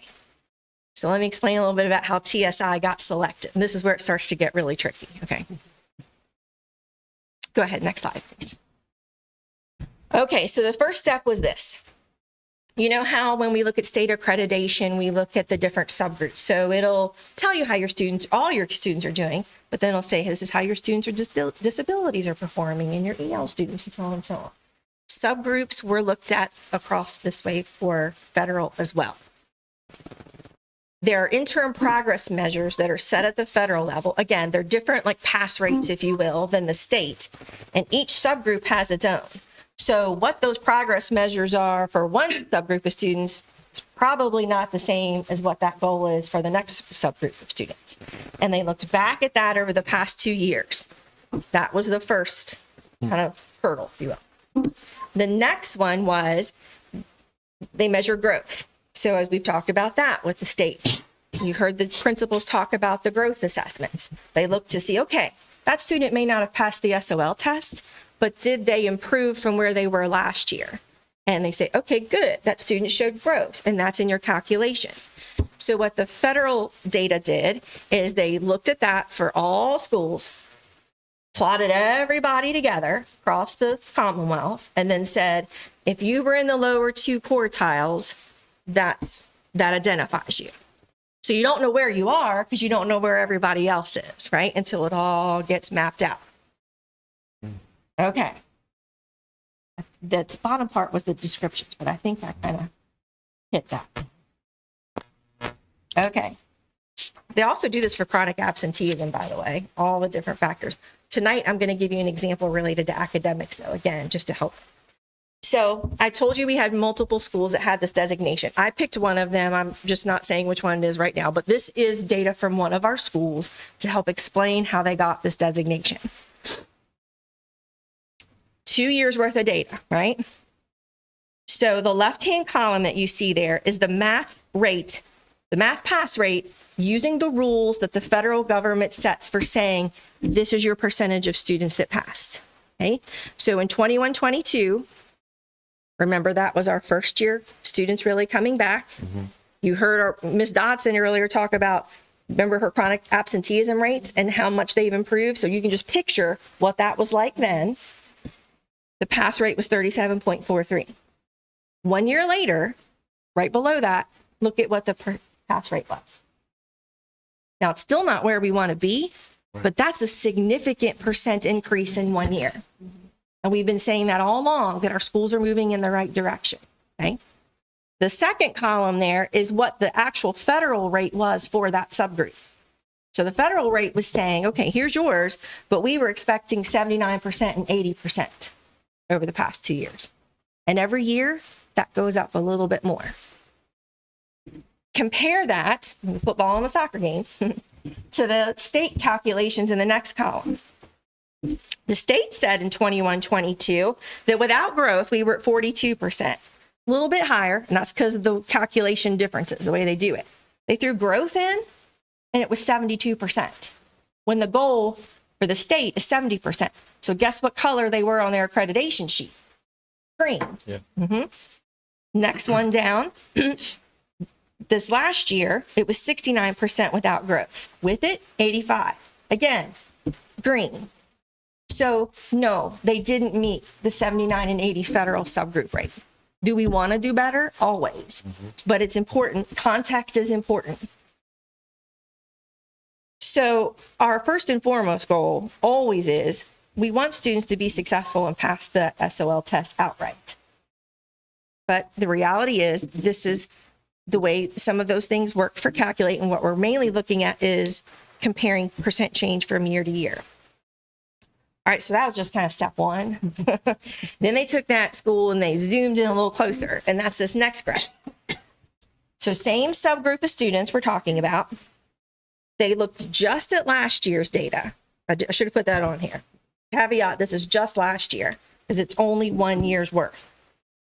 The school growth rate using the federal calculation said, okay, well, you didn't meet that goal, but you got 76% with growth. In math, you had a 71% based on our rules with growth. Remember I said it was the lowest 2 quartiles? Mm-hmm. So they took everybody and plotted them out. I had to call to get this information because it's not made freely available. But I called and asked the question. I said, I'm really just curious. I want to know who was in the middle that said, you're in the bottom 2 quartiles and you're in the upper 2 quartiles. Because again, for the sake of the story, that's important information. Sure. So the reading growth rate was 76%. The target, the middle, was 73. So this school met it, meaning they were in the upper 2 quartiles. For math, 71, target was 72. So they fell in the lower 2 quartiles by 1 percentage point. So they're yellow. So it means now you're identified as a federal school that needs support and intervention. 1 percentage point. The person I was talking to kind of kept talking. I said, well, wait, please back up 1 second. And let me just say that again to make sure I understand correctly. Because again, are we completely happy with where we are? No, we want to keep getting better. But principals and teachers and everybody in the buildings are working really hard. And this is important to be able to tell them when they've been told your school's been identified for federal, right? Right. Okay. Yeah. All right. So I say all that with this. You've seen this image before. There's charts. Yes, there are tables. The story isn't always in a chart. Our kids, we can't do the picture on the left and expect we're going to get where we want to be. You heard Miss Dotson. I wrote down earlier when she read her mission and vision because it spoke to me with this picture. Each student develops to their fullest potential. That means each student needs individual supports, like the picture on the right. And it may move, right? The student to the left in that picture that's not on a box, at some point he might need a box to stand on, or she, to be successful. So again, context is important. This is why we have that designation. Go ahead, please. So what does it mean? What it means is we keep doing what we're doing and we keep striving to grow and progress each year. Our goal is always for students to demonstrate individual growth. It's always for students to pass those tests because that's the one measure that's used to do this, the one measure. And of course, our schools that are currently identified and even those that aren't, they utilize data all the time for those continuous school improvement plans you heard them talking about earlier. And they'll do that moving forward. That being said, it's March. These identifications just happened. We are tasked with updating plans, even at the division level, to send in. And just kind of reading the tea leaves and watching what's moving forward, the state is looking at remodeling accreditation completely again, not for 2 years from now. So whatever happens with next year's data, the new model. So these percents and all of the things that we're talking about could be very different by then. So the piece I leave you with is this too. This is how the model, the framework that the state has put together. It says we want divisions in schools to address these main areas. These main areas will help with your improvement. And they're all very merged together. You can see in the middle in the graph, it's swirling because often you can't do one of those things without the other. Right? The school climate is family engagement and absenteeism because yes, we need students that come to school in order to be academically successful. Staffing supports. We need to do the things and the thinking outside the box, like the iTeach program that Mr. Bell was talking about in order to make sure we have licensed staff in front of our students. So those are the things we're working on. That's where we're going to take this and we're going to just keep doing the good work that's happening and moving it forward to see what happens.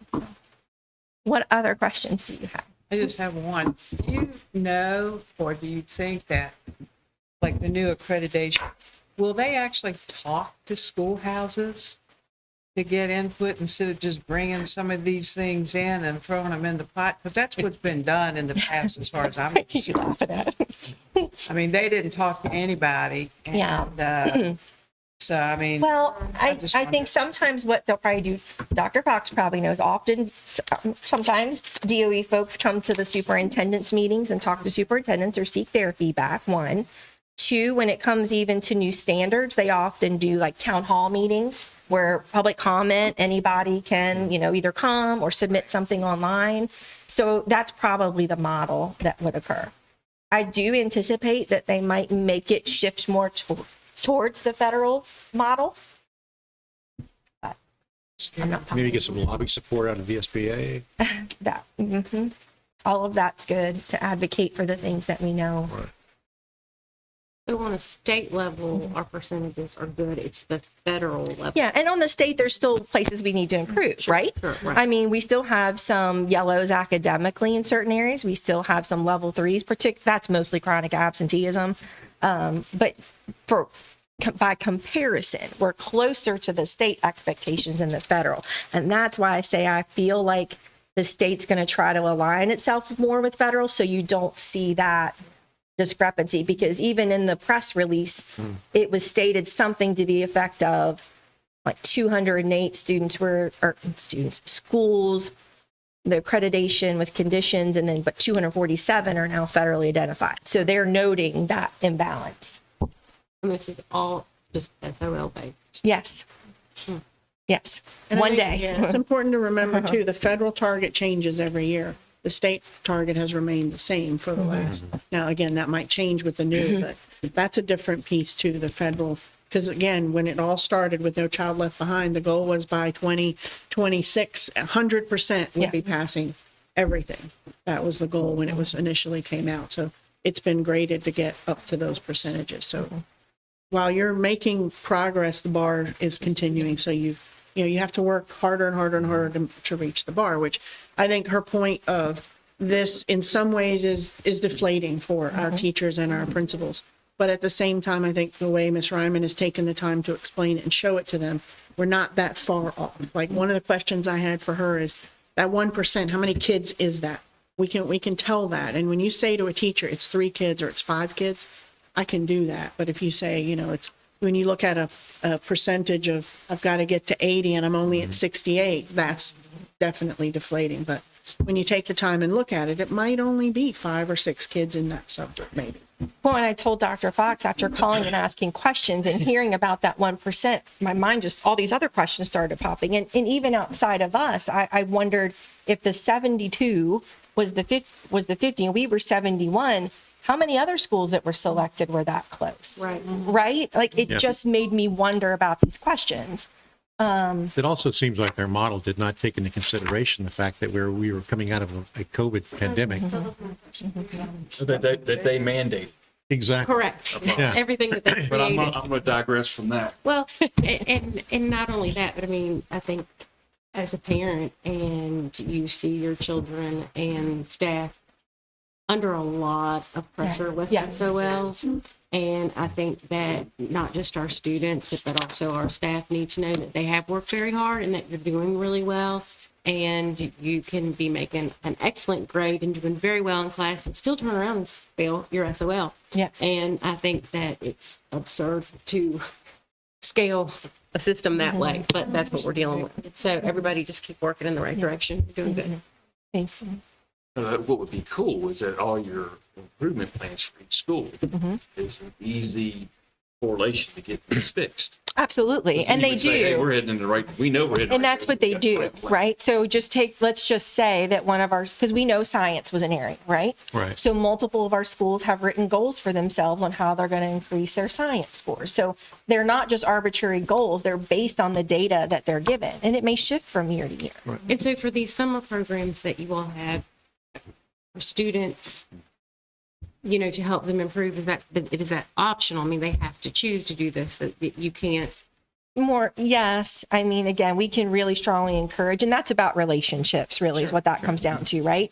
And our principals and teachers have good relationships with families to encourage them to come, and with parents. Well, I think it highlights the need also is really understand how you're handling all students from elementary, Yes. middle, to high school, right? And we know that the schools that you mentioned that are listed, they are the bigger feeder schools to the middle schools, right? And there's all kinds of dynamics with that as well. That it's just a And of note, you made me think of this piece too. When you look at the list of all the schools that were federally identified in the Commonwealth, the large majority are elementary and middle schools. It's unusual for their less chance to go to high school. Interesting. And the thing about Page Middle being in a 3-year Yes. Are these schools that's been identified now, the extra 3, are they now? in a- No. So, okay. So, no. These that were just identified, and I told you all those different ways that were looked at for them to get where they are. The one way they can exit in 1 year is to meet those interim progress goals in reading and math, which you saw were like 80%, 81%, 82%. And I've been on the phone with a lot of my peers in the region too, because everybody, quite frankly, is trying to make sure they understand it so we can articulate it well to everyone. And they're saying, gosh, I just feel like now my school may be in a position where it's going to be really, really hard for them to climb Are out. we talking about like by the end of this About year? this year? Yes, They have to ma'am, and meet we them just with got this- told about this. That's why the Yes. frustration came with Yes. when this information came out at the end of Yeah. February, Yeah. right? Well, you Yeah, better be but good. again- If your plans are good, Yes, that's right. That's Say the that to you guys. caveat. She did. We're, you know, our plans are solid and good. We're working on all of these things, but it still doesn't diminish the right. frustration that comes No, that's right. because of what it A lot of does to time. staff. It deflates them at a time when we don't need them deflated. They need to know that we're proud of them and we know they're working Yes. hard. This is a really hard time between now and spring break. We didn't need that information. Should have come in the fall when you're dealing with all those initial classifications.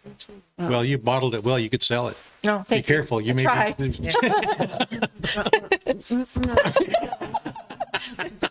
We can change the subject. Okay, all right. Next.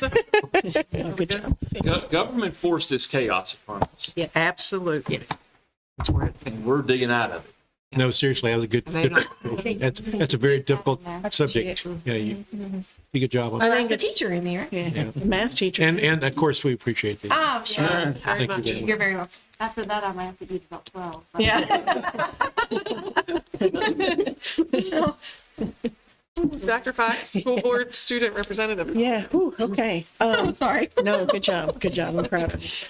So I brought for you for first reading. I'm not going to go through it a lot tonight. You guys can have 2 weeks to review it, but this is the transition that you requested and moving from a 1-year tenure for our student school board members to 2. So what I'm proposing, and it kind of works nicely because Sebastian is a junior and Izzy is a senior. So on odd numbered years, let me get it right, because my brain is tired. Odd numbered years, Luray High would nominate their 2 juniors to send to our school board committee, who would then interview those 2 students and choose one. That student would then stay on for 11th and 12th grade. In an even numbered year, Page High would nominate 2. So that way we always have a senior that's there to help guide the junior. And it would be just alternating. If a student can't fulfill their 2 years, something happens, or they choose not to, or whatever, we would then just go back to that school and that grade level, and then get 2 new nominees from the school and fill that slot as quickly as possible. So if you guys would, this is first reading, I'll bring it back to you next time for second reading and approval. I've also given you a copy of the timeline that we'll talk about if we approve it at the end of March, when the applications would go out. And again, this year, they would then only go out to Luray, because we would replace Izzy. Sebastian, I believe you've told us you want to stay for a second year. Good. So Paige would do next year. This time next year, we would just be doing Paige. And so the timeline is there. I will need you all to tell me who wants to be the interview committee. I think in the past, it's been Mr. Painter and Ms. Sullivan Smoot. Is that correct?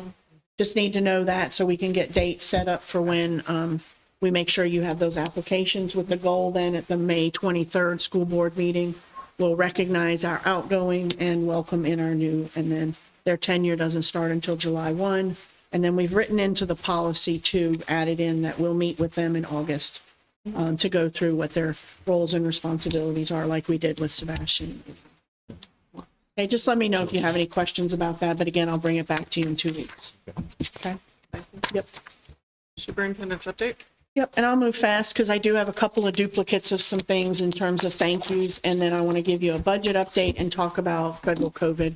Can I just interrupt for a minute? This young man has been so patient.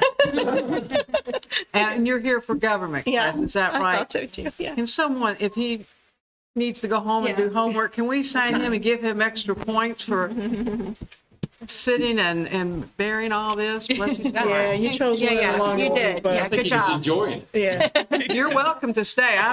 But I figured you might have something you needed to do.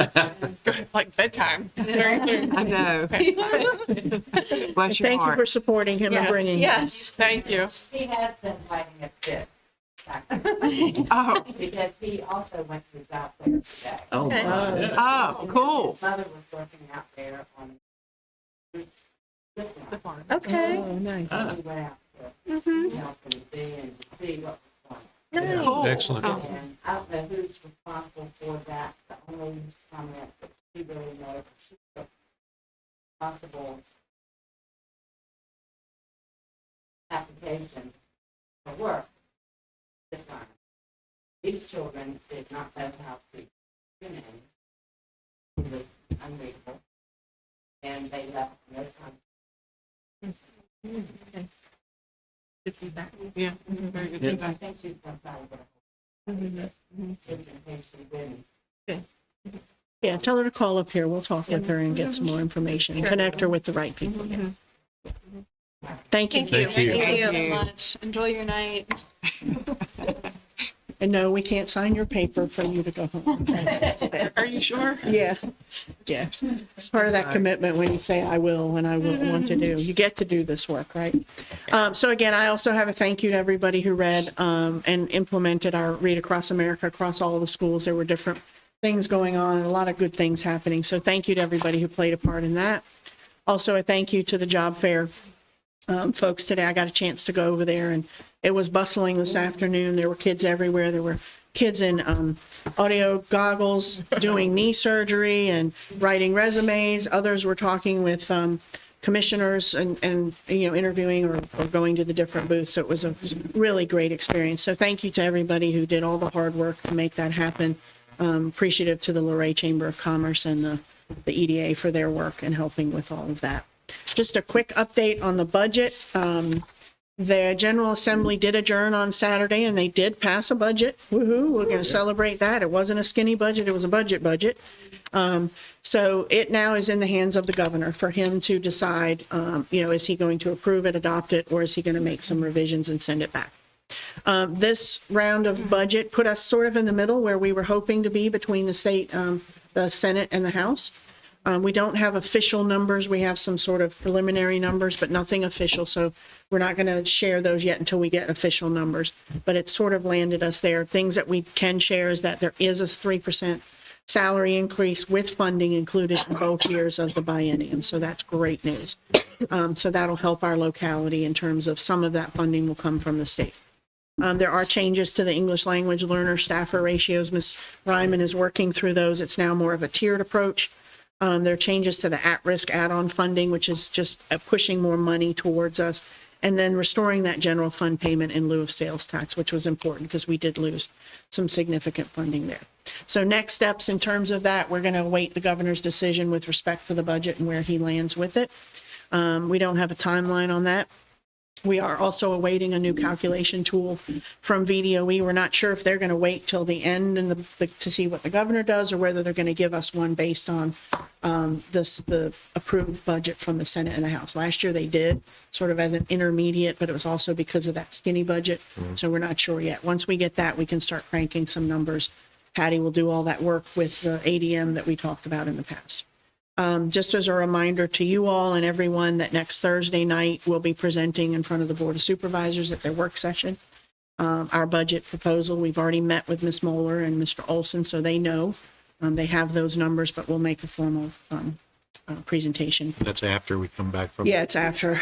Ms. Moeller's going to get us the time. It's a work session for them. It is showing 7 right now, but she anticipates it either being 5 or 6.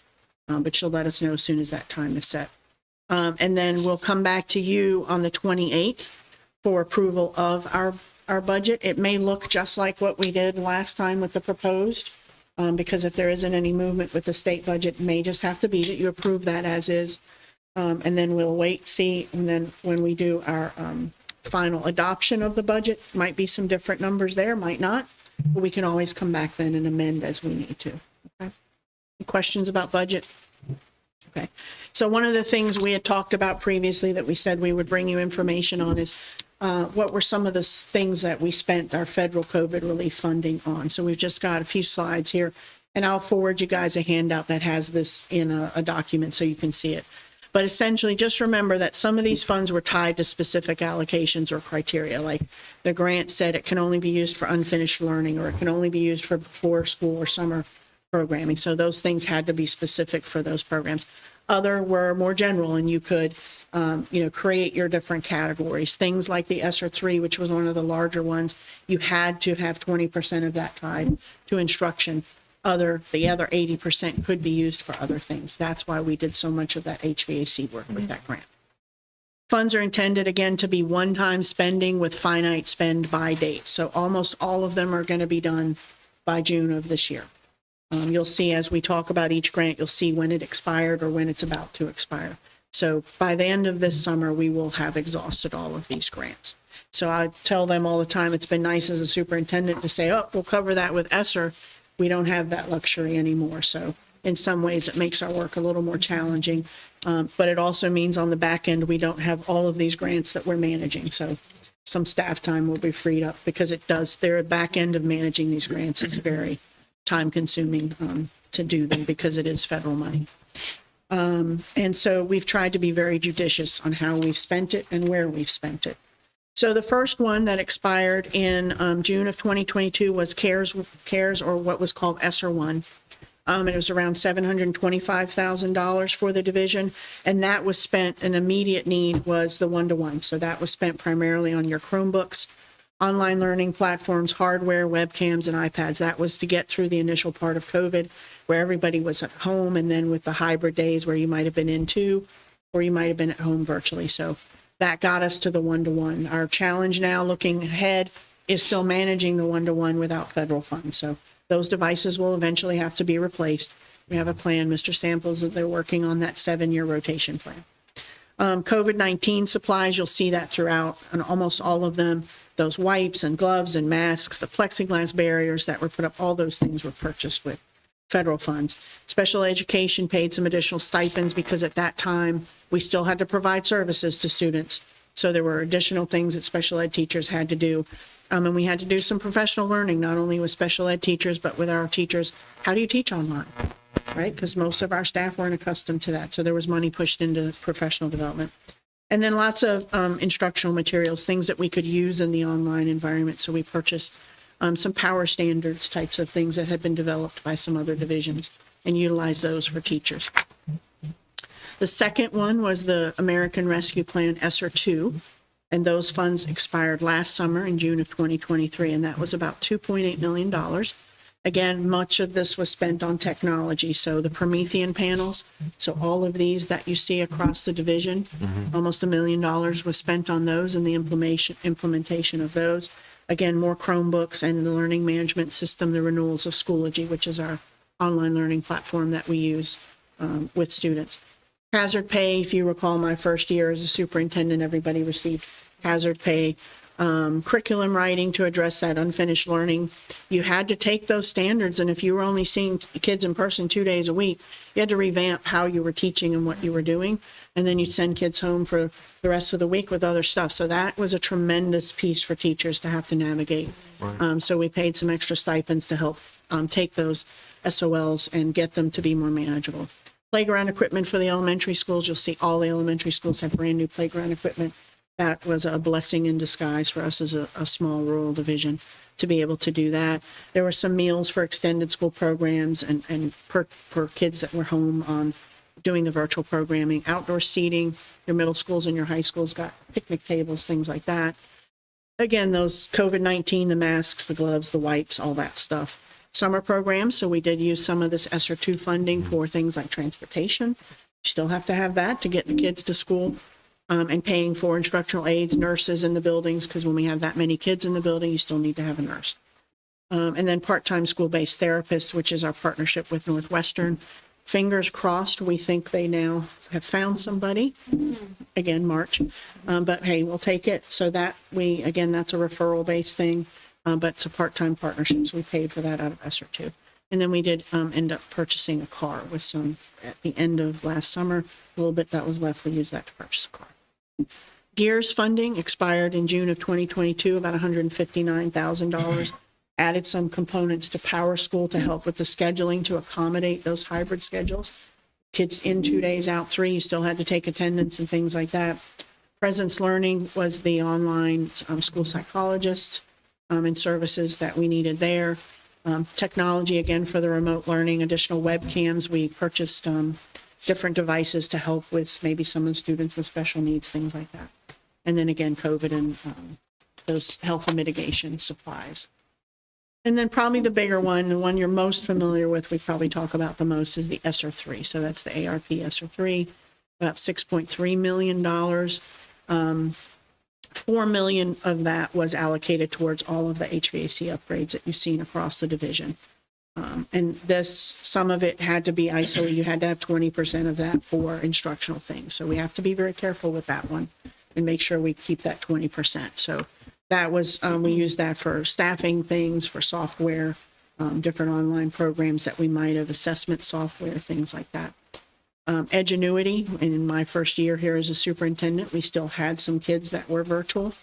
We were allowed to do that from the state, so Edgenuity was the platform that we used for that. LFCC, we participate in their consortium, which does professional development for teachers. We bought into that. We paid for time for teachers who stayed after school to do tutoring or different programs that supported students. A lot of STEM equipment, you've heard some of that was talked about tonight. Furniture, we got teachers some desks that are movable and you can create pods and you can do different things. You'll notice in the libraries, you'll see the libraries have different setups now where those things are more movable and forced or can be used for collaboration. So we bought some of that. Again, summer school programming, paying for that.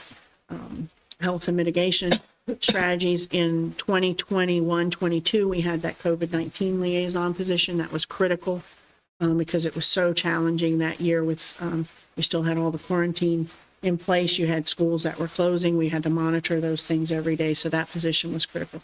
That position was phased out. It's no longer there, but we initially used some funds for that. We did a lot of air quality enhancements around the schools, replacing of old ceiling tiles that hadn't been replaced in years. We bought the air purifiers, almost every classroom has them.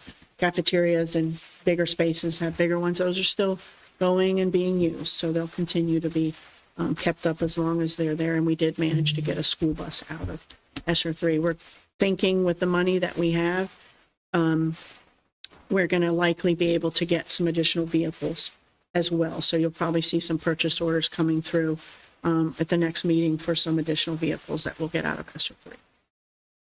And then this one, the CSLFRF, is the HVAC replacement. There's a big long title for it, but it's basically additional money for HVAC work. That one is expiring at the end of this summer, so it was an additional $600,000. It did require a local match, but we were allowed to use ESSER 3 funds. So part of ESSER 3 played into this, so we had another $1.2 million that we used to do upgrades across the division, and primarily that was what funded your 2 middle school gyms are now climate controlled. So that was a huge win for us as a division. So we tried to squeak out some of the elementary schools, but couldn't quite get it. So been some other little projects around the division that we managed to get out of that remaining money, but that will again expire in June of this year. And then the ESSER 3 set-asides, those were for programs for before and after school programs. So again, paying for tutoring, any after-school stuff that schools wanted to do, the transportation for the drivers to get the kids home, and then our summer school program. So that is pretty much all spent. We have a little bit of that left, and we're going to try and squeak and get a car out of that little bit of money that's left as well. And that is essentially, those are the huge big pockets. There's a few other smaller federal grants, but they're very specific. They've already been spent out. A lot of them are in the HR world, paying for teachers for classes and things like that. But those are the big ones that the division has gotten across the board. So as we go and close out in the fall, we'll come back to you and give you one more big summary of where all that money was spent, because I know people want to know how we spent, because it's about $11 million that the division received. How did we spend all of that money over that 4 or 5 year period? Do we have a plan for the technology when it's going to Yeah. upgrade it? Mr. Samples is working on that, and it will become part of our CIP plan as well. There'll be every year a recurring amount in there for technology upgrades and refurbishment. Yeah, oh, yeah, the Promethean boards. Chances are there'll be something different when they expire, and so it may not look like this. It'll be a different kind of technology, but we're going to get as much out of those as we can because, yes, they are extremely expensive. Anything you want to add?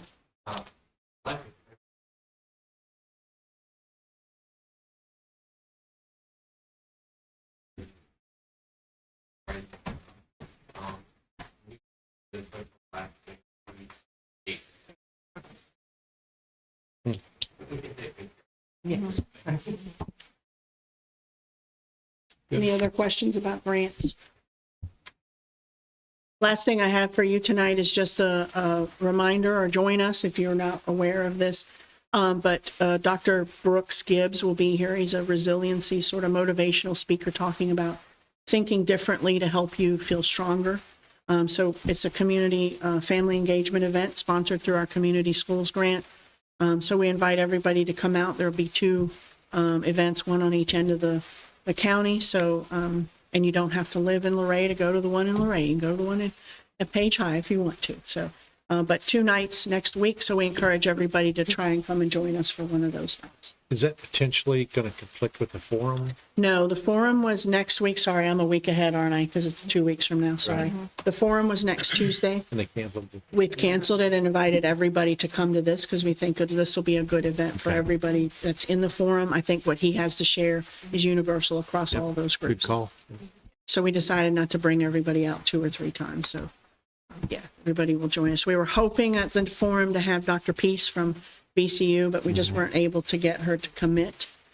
So we'll continue to get her and bring her because I do think she'll be a really valuable speaker for our forum and for parents. We want to engage parents in that conversation about vaping. I wish the whole county could hear her.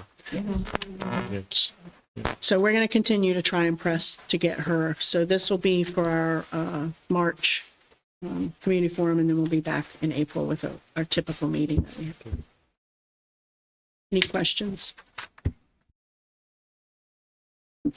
Thank you. Thank you. Let's believe we are on to our action items. Approval of personnel action A. I make a motion, we approve personal action A. second motion. We have a motion by Ms. Alder and a second by Mr. Oberfeld to approve personnel action A. Mr. Oberfeld. Yes. Ms. Alder. Yeah. Mr. Prince. Yes. Ms. Bryant. Yes. Ms. Sullivan. Abstain. Yes. Dr. Fox, claims for payment. Yes, so tonight you're being provided with the claims for certification. The total operating fund expenditures are $238,524.08. Food service fund expenditures are $55,920.82. Total expenditures then together are $294,444.90. And then attached are the list of the claims and the check registers. Certainly happy to answer any questions that you all might have about those.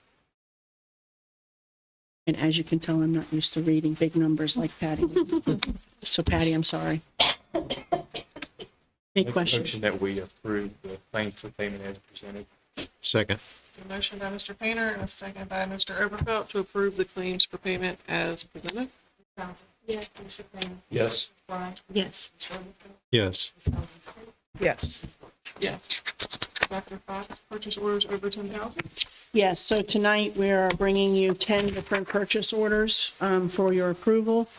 The first is if you recall, Mrs. Ryman over the past couple meetings has brought to you the textbook purchases for physical education and health. So the first one for McGraw-Hill is for 4-year of health digital student and teacher editions. Sunny Merriman, the 2022 Chrysler Voyager, that's a wheelchair accessible van. We're in desperate need of that. That is coming out of ESSER 3 funds. The 14 passenger activity bus is also out of ESSER 3 funds.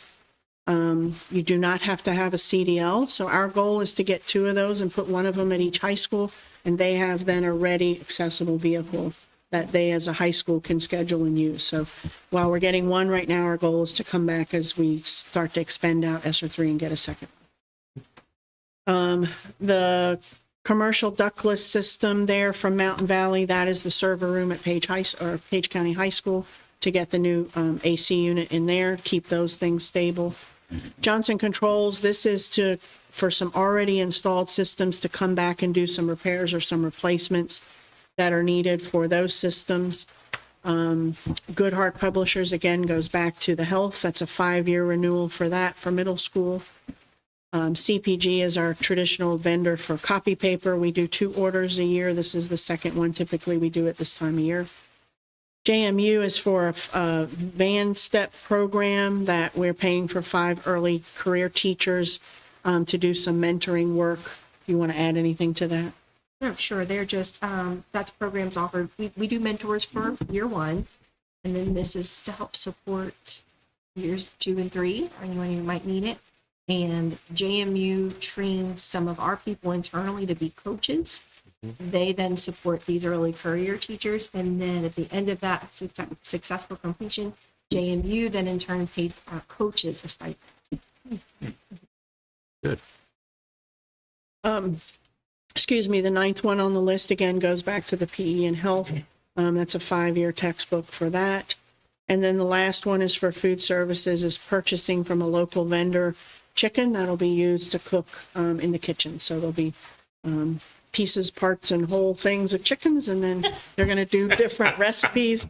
Jenny won't appreciate that description, but that's what the pictures show, is pieces and parts of thighs and legs and all that fun stuff. So I think they're really excited about that because it's local, and they get to do some different recipes and things with the chicken. So if you have any questions, happy to answer them, but requesting approval of those purchase orders tonight. Make a motion that we have approved the purchase orders over 10,000. Second. A motion by Mr. Painter and a second by Mrs. Sullivan Smoot to approve the purchase orders over 10,000 as presented. Mr. Painter. Yes. Mr. Ryan. Yes. Mr. Robichaud. Yes. Ms. Sullivan. Yeah. Ms. Sullivan Smoot. Yes. Yes. Dr. Fox, request to remove categorical funding. So you all have received a copy of this letter. What I'm asking for tonight is just your approval. We will forward this letter to not only the Board of Supervisors, but Ms. Moeller, the county administrator, requesting that they remove categorical funding requirements for us with this next fiscal year. So this letter just outlines that request and why we're asking, and our hope is that they'll meet that request as they do their budget approval. So I'd like your approval tonight to go ahead and send it. If you approve it, we have a copy that we'd like for you guys to all sign before you leave, please, so I can go ahead and get it sent. Make a motion that we approve the letter to be sent that is asking to remove category funding. Second. A motion by Mrs. Sullivan Smoot, a second by Mr. Painter to approve the letter to request removal of categorical funding. Ms. Bryan. Yes. Mr. Robichaud. Yes. Ms. Alger. Yeah. Mr. Yes. Sullivan. Yes. Yes. Dr. Fox again. Yes. Resolution requesting reappropriation of end-of-year funds. Yeah, sorry, gotta read Did you this want one to something you. else to So, read? yeah, if it starts getting, or I say pieces and parts again, you might want to just stop me from talking. But this request tonight is coming, and I just want to explain one thing, because before we read this into the record, we're asking for transportation programs, equipment, and activities. And this is primarily, we're going to use this for the stop arm cameras that go on the sides of buses. So we can get live video of any cars and things that don't stop. And then in conjunction with law enforcement, we can help stop that, because that is truly very dangerous. We're looking at, again, vehicles, maybe another one of those 14-passenger non-CDL activity buses and or a bus. We're going to see what the prices are and what we can get in terms of inventory and decide what we want to get. But that's what these funds would be used for. So this is a resolution to the Page County Board of Supervisors requesting reappropriation of end-of-year local funding from FY23 budget. Whereas during the fiscal year of 2022-23, the school budget appropriated local funding in the amount of $11,330,802. And whereas the actual amount expended using local funds during the 2022-23 school year was $11,153,810. And whereas the portion of the local funds unused totaled $176,992. And whereas these local funds will be used to support programs and activities consistent with pupil transportation. And now therefore be it resolved that the Page County School Board respectfully requests the Page County Board of Supervisors to appropriate $176,992 of fiscal year 2022-23 end-of-year funds for continued pupil transportation programs, equipment, and activities, which would increase local appropriations as follows. And so that's the typical chart that you see, and you can see that that will increase that amount by $176,992. This is to certify that the foregoing resolution was authorized by the Page County School Board in its regular session on Thursday, March 14, 2024. I make a motion, we approve the resolution requesting reappropriation of end-of-year funds. Second. Motion by Ms. Alger, a second by Mr. Painter to approve the resolution requesting reappropriation of end-of-year fund. Yes. Yes. Yes. Yes. Yes. Yes. Remember discussion? Very close to bedtime. I just want to say congratulations to the Luray boys basketball team and to the Page County girls varsity basketball team for a great year. You made it. And that's what you can be proud of. You're winners, whether you came home with a state title or a trophy or a banner or whatever. In the eyes of the citizens of Page County and this school board, I think I'm 100% correct in that we couldn't be prouder for how you represented yourselves, your team, your family, your school, the entire county of Page. You're winners in every aspect of the word. Here, here.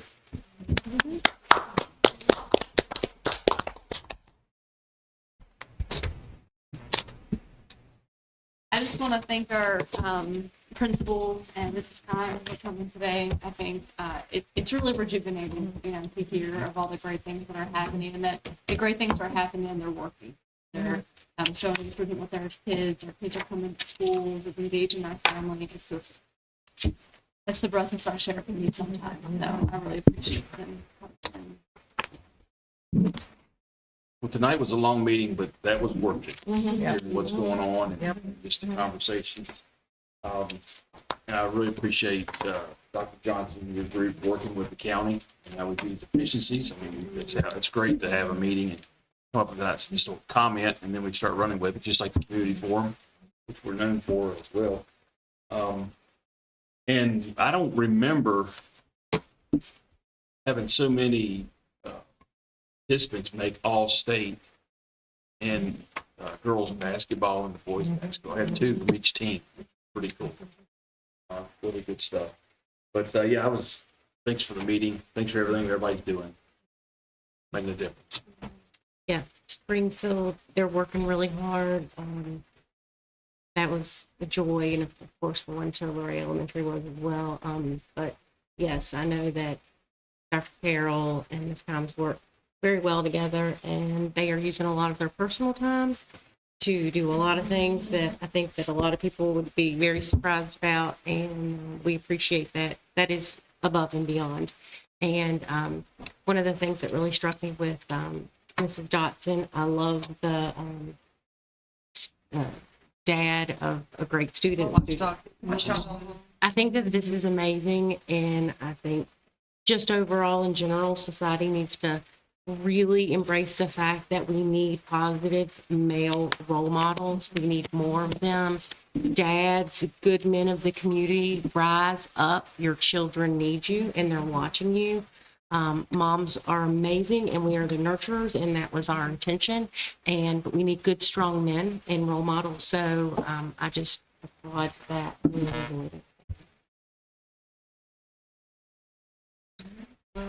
I think, I just want to thank you, Dr. Fox, your staff. The presentations are wonderful. And it's great to hear. And hopefully when people watch or rewatch on YouTube, that they see that regardless of all the negative we hear, that there's a lot of good going on. We've got a lot of great things going on. We've got a lot of great teachers. We've got a lot of great staff, a lot of great students. Sebastian, thank you for coming. And you've been a rock star. The fact that you want to do it again, that's even better. And we appreciate your updates. So it's just, there's a lot of positive. Buy your steak dinner ticket. Yep. Someone got me today, Sebastian, but. I make a motion that we adjourn. Second. We have a motion by Mrs. Sullivan Smoot and a second by Ms. Alger to adjourn. Yeah. Yes. Yes. Yes. Yes. Yes.